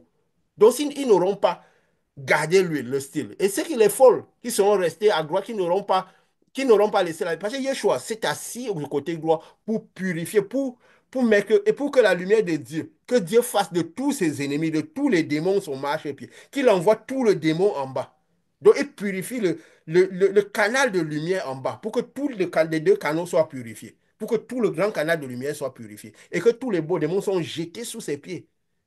Et tous ceux qui auront purifié leur côté droit aussi. Donc, autant à gauche, droit, que tous les démons sont décès. Autant à gauche, qui auront purifié aussi le droit, qui auront fait passer l'huile dans tout leur corps et purifier, envoyer les démons vers le bas. C'est ceux-là qui seront sauvés. Ceux qui auront accepté que la lumière de Yeshua, que la lumière de Dieu, met les ennemis de Yeshua aux pieds. Et on voit même sur les pieds. Les pieds aussi quoi? Cinq doigts, n'est-ce pas? Mais c'est en bas, pourquoi? Mhm. Ça symbolise les trois dimensions en bas. Dans l'endroit où, qui sera le lac de feu et de sang. Donc là où les démons vont tous être jetés en bas. Autant des deux côtés. Yeshua est venu de son côté à purifier. Il a vaincu tous les démons, il a mis sous les pieds. Maintenant, les démons devront aussi descendre du côté droit, que tout le canal de lumière est purifié. Parce que notre corps symbolise ce monde, symbolise le monde de Dieu. Donc tout est en bas. Donc les 10 doigts en bas symbolisent aussi quoi? Les 10 positions de tous ceux qui seront dans le canal, donc les 5-5, on dit 5-5, mais en fait, c'est quoi? Toute la population de tous ceux qui seront dans les 10 dimensions. Tu vois? Parce que il pourra avoir des gens même qui auront été prophètes, qui auront dû être prophètes, mais parce qu'ils ont Nicolas et tout, ils vont se retrouver en bas, au niveau des pieds, ou sous le marchepied. Il y aura des gens qui auront été peut-être la dimension des Fès, Smine, les 7 dimensions de l'esprit, la Tiati et tout, qui ont ces manifestations, qui vont se retrouver en bas. Donc, parmi les 10 dimensions, il y aura d'autres qui vont se retrouver au niveau des pieds, au niveau des marches-pieds. Et c'est là où il va faire de tous les ennemis le marche-pied. Donc, c'est là où il va mettre tous ceux qui n'ont pas le Saint-Esprit, tous ceux qui sont comportés en ennemis de Dieu. Ça veut dire qu'ils ont maintenu leurs ténèbres. Ils n'ont pas purifié les deux côtés. Et ils se retrouvent en bas sur le marche-pied. Ça qui sera le lac de feu et de sang. C'est pourquoi il dit, reste à ma droite. Donc, place-toi du côté droit. Et c'est du côté droit que je ferai de tes ennemis de mon marchepied. Je vais envoyer tous tes ennemis en dessous du marchepied. Donc, il y aura les autres dimensions qui seront là. Et au niveau du bas, les trois dimensions de l'esprit, ils seront tous en bas. C'est tous ces gens qui vivent par la chair, qui ne vivent que par ce monde-ci, qui ne pas les trois premières dimensions. Donc, c'est ça qui va devenir quoi? Le marchepied, qui sera les actes de feu et de sang. Leur âme qui n'aura pas été purifiée. Parce que l'âme aussi a les deux côtés. Hein? Hein? Il faut que l'âme soit Mhm. totalement purifiée. Donc, pour que tout soit dans les marches, puis donc, qui n'auront pas eu l'âme purifiée et que tout soit jeté en dessous des pieds. Et ils n'auront pas. Donc, la population sera aussi là au niveau du. Tu vois, les bras peuvent bouger, aller à gauche, à droite. Donc, ça veut dire quoi? Ils peuvent être là. Ils seront en présence de Dieu. Tous ceux qui auront été purifiés seront en présence de Dieu. C'est pourquoi les mains sont mobiles. Ils pourront bouger partout, partout. Mais il y a d'autres qui seront sur le trône à présider, qui seront là et ils pourront interagir avec ceux qui sont sur le trône. Nous avons nos mains qui peuvent arriver au niveau du trône, descendre et tout. Donc, on sera en interaction avec tout ce qui y a sur le trône. Tout. Donc, tout sera comme un monde comme celui-ci, où les gens interagissent. Il y a des gens, on peut atteindre le président, peut-être pas tout le temps, mais on peut quand même atteindre le président d'un pays, non? Hein? On peut atteindre les Mhm. ministres, non? Peut-être pas tout le temps, mais on peut les atteindre. Mais c'est eux qui président.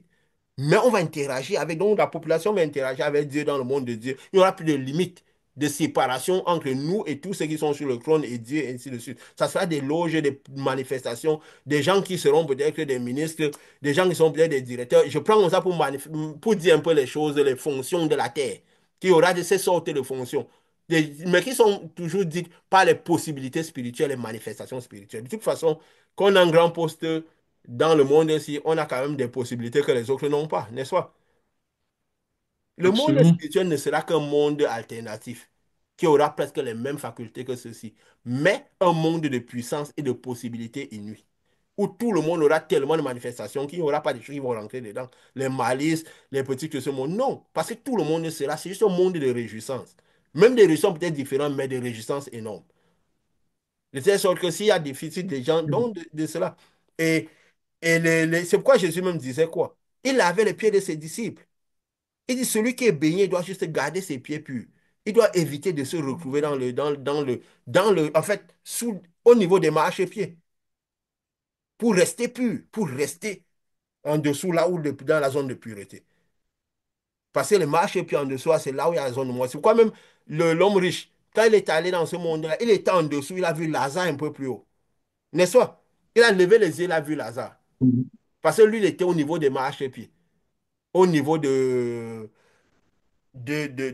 de perdition. Parce que où on jette tous les ennemis De la lumière. de Yeshua, tous les ennemis de Jésus. Donc, c'est ça. C'est ça. Je ne sais pas si vous avez encore quelque chose, parce que bon, c'est ça, on a étudié l'homme comme parabole, on a compris que, comment dire, on a dit tel homme, tel ce monde, tel Dieu. Nous avions essayé de donner à dire, on étudie l'homme comme parabole. C'est pas qu'on savait tout ça, mais Dieu nous enseigne ça ces jours-ci. Et on voit quand même que ça a un sens, ça marche. Et l'Esprit nous confirme cela, parce qu'on voit tout ce qui se passe en nous et tout. Donc, je ne sais pas si vous avez encore quelque chose à dire. On a beaucoup parlé, c'était long, mais c'est chaud, riche.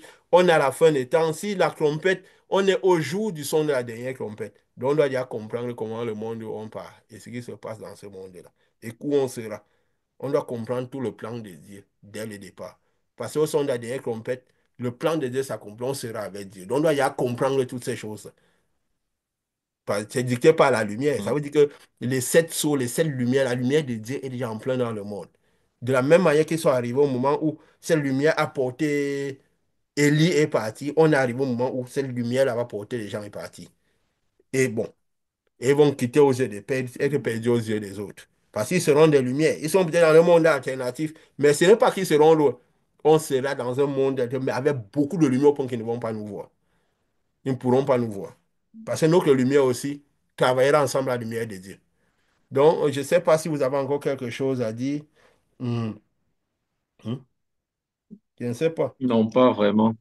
C'est vrai, tout à l'heure, quand tu parlais de l'organisation, comment sera les ministres, les politiques, il y a des endroits dans la Bible là où même Dieu essayait d'enseigner à Moïse comment régir la société, celui-ci va faire comme ça. Donc, je veux dire que c'est déjà dit Mhm. que même, c'était déjà des annonces pour dire que même ce que nous avons comme structuration ici sont Oui, des choses qui ont été un peu dictées aussi depuis les enseignements de oui. Moïse aussi. Donc, Mais tu le pour dis dire même. que ce sera, c'est clair, ça se comprend. Oui, je peux citer même quelques textes de l'Ancienne Alliance que j'ai vus qui parlaient de la gloire de la comment c'est. Il dit quoi? Quand David disait dans Somme 16, j'ai constamment l'Éternel sous mes yeux, quand il est à ma droite, je ne chancelle pas. Parce que quand c'est à ma droite, tout comme lui il avait encore le voile, tous les ennemis qui sont à ma droite ne bougent pas, parce que sa lumière influence tout cela. Et du coup, il ne chancelle pas. Il dit ici, aussi dans Somme 16, tu me feras connaître le sentier de la vie. Il y a d'abondantes joies devant ta face, des délices éternelles à ta droite. Donc, à ta droite, c'est là où il y avait beaucoup de lumière. Donc, si tu arrives à maîtriser tous les démons, il y a beaucoup de délices. Il dit quoi? Il dit là devant, je peux dire quoi? Que ta main soit sur l'homme de ta droite, sur le fils de l'homme que tu t'es choisi. Sur l'homme de ta droite, que ta main appuie l'homme de ta droite. Parce que l'homme de ta droite a perverti la lumière. Il dit que ta main soit sur l'homme de ta droite. L'homme de ta droite, c'est qui Lucifer. Que ta main soit sur lui, que ta lumière le touche pour qu'on vive mieux. Il dit quoi?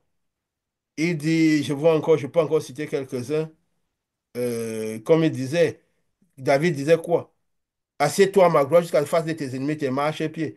Quand même dans Job, quand on accusait Job, il dit quoi? Ces misérables se lèvent à ma droite et me poussent les pieds. Ils se feraient contre moi des sentiers pour ma ruine. Donc sa ruine venait de tous ces misérables qui étaient à sa droite. Il savait que des démons qui ont détruit sa vie étaient à sa droite. Job savait ça, était à sa droite, que c'est là où ils se sont levés. Et ils ont poussé ses pieds. Ils ont orienté ses pieds à sa ruine. Ils feraient contre moi un sentier pour ma ruine. Et le sentier venait de sa droite.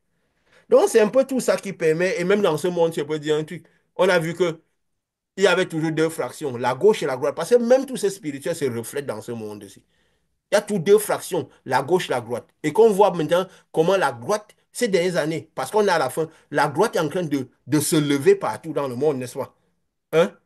Même Trump, il est du Oui, parti de droite, c'est n'est-ce la pas? droite. Oui. Et c'est de la Mhm, droite que la lumière va venir pour créer la destruction finale, pour envoyer tous les ennemis au marchepied, sur le marchepied. N'est-ce pas? On a dit l'Olivier oui, oui. de Trump que les gens, c'est lui qui causera la destruction de Babylone des États-Unis et qui va Mhm. continuer par la destruction du monde et tout le reste. Donc voilà, c'est autant d'éléments et on a beaucoup parlé. je crois quand même que c'était intéressant. On a appris beaucoup de choses. Et on va dire quoi? On va dire quoi? Ou trop. Nous sommes à la fin. On appelle au recalibrage de l'esprit, au recalibrage. À la croix, Jésus a dit à un, ce soir, tu seras avec moi dans le royaume. Ça veut dire qu'il y a des gens qui étaient comme celui qui était à la croix, qui suivait Jésus, qui avaient juste besoin d'être recalibrés pour monter. Des gens qui étaient comme Thomas. Donc, à la croix, il y avait autant Thomas que Judas. Judas avait choisi de trahir Jésus parce qu'il était déçu de Jésus. Il a créé des systèmes pour que ça ne marche pas. Donc, que ceux qui sont comme Thomas puissent, que cette lumière fasse ce qu'elle doit faire et que des Judas puissent devenir Thomas au moins pour pouvoir être des brebis perdues au cas où ils ne seront pas des brebis sauvées du premier coup. Voilà, que ce qui doit arriver arrive. À la fin d'Apocalypse, Dieu disait, viens Seigneur Jésus, ton moment est arrivé. Que celui qui fait, fait davantage. Que ce qui doit arriver arrive. Au nom de Jésus. Amen. Amen. Voilà, donc, Amen. ok.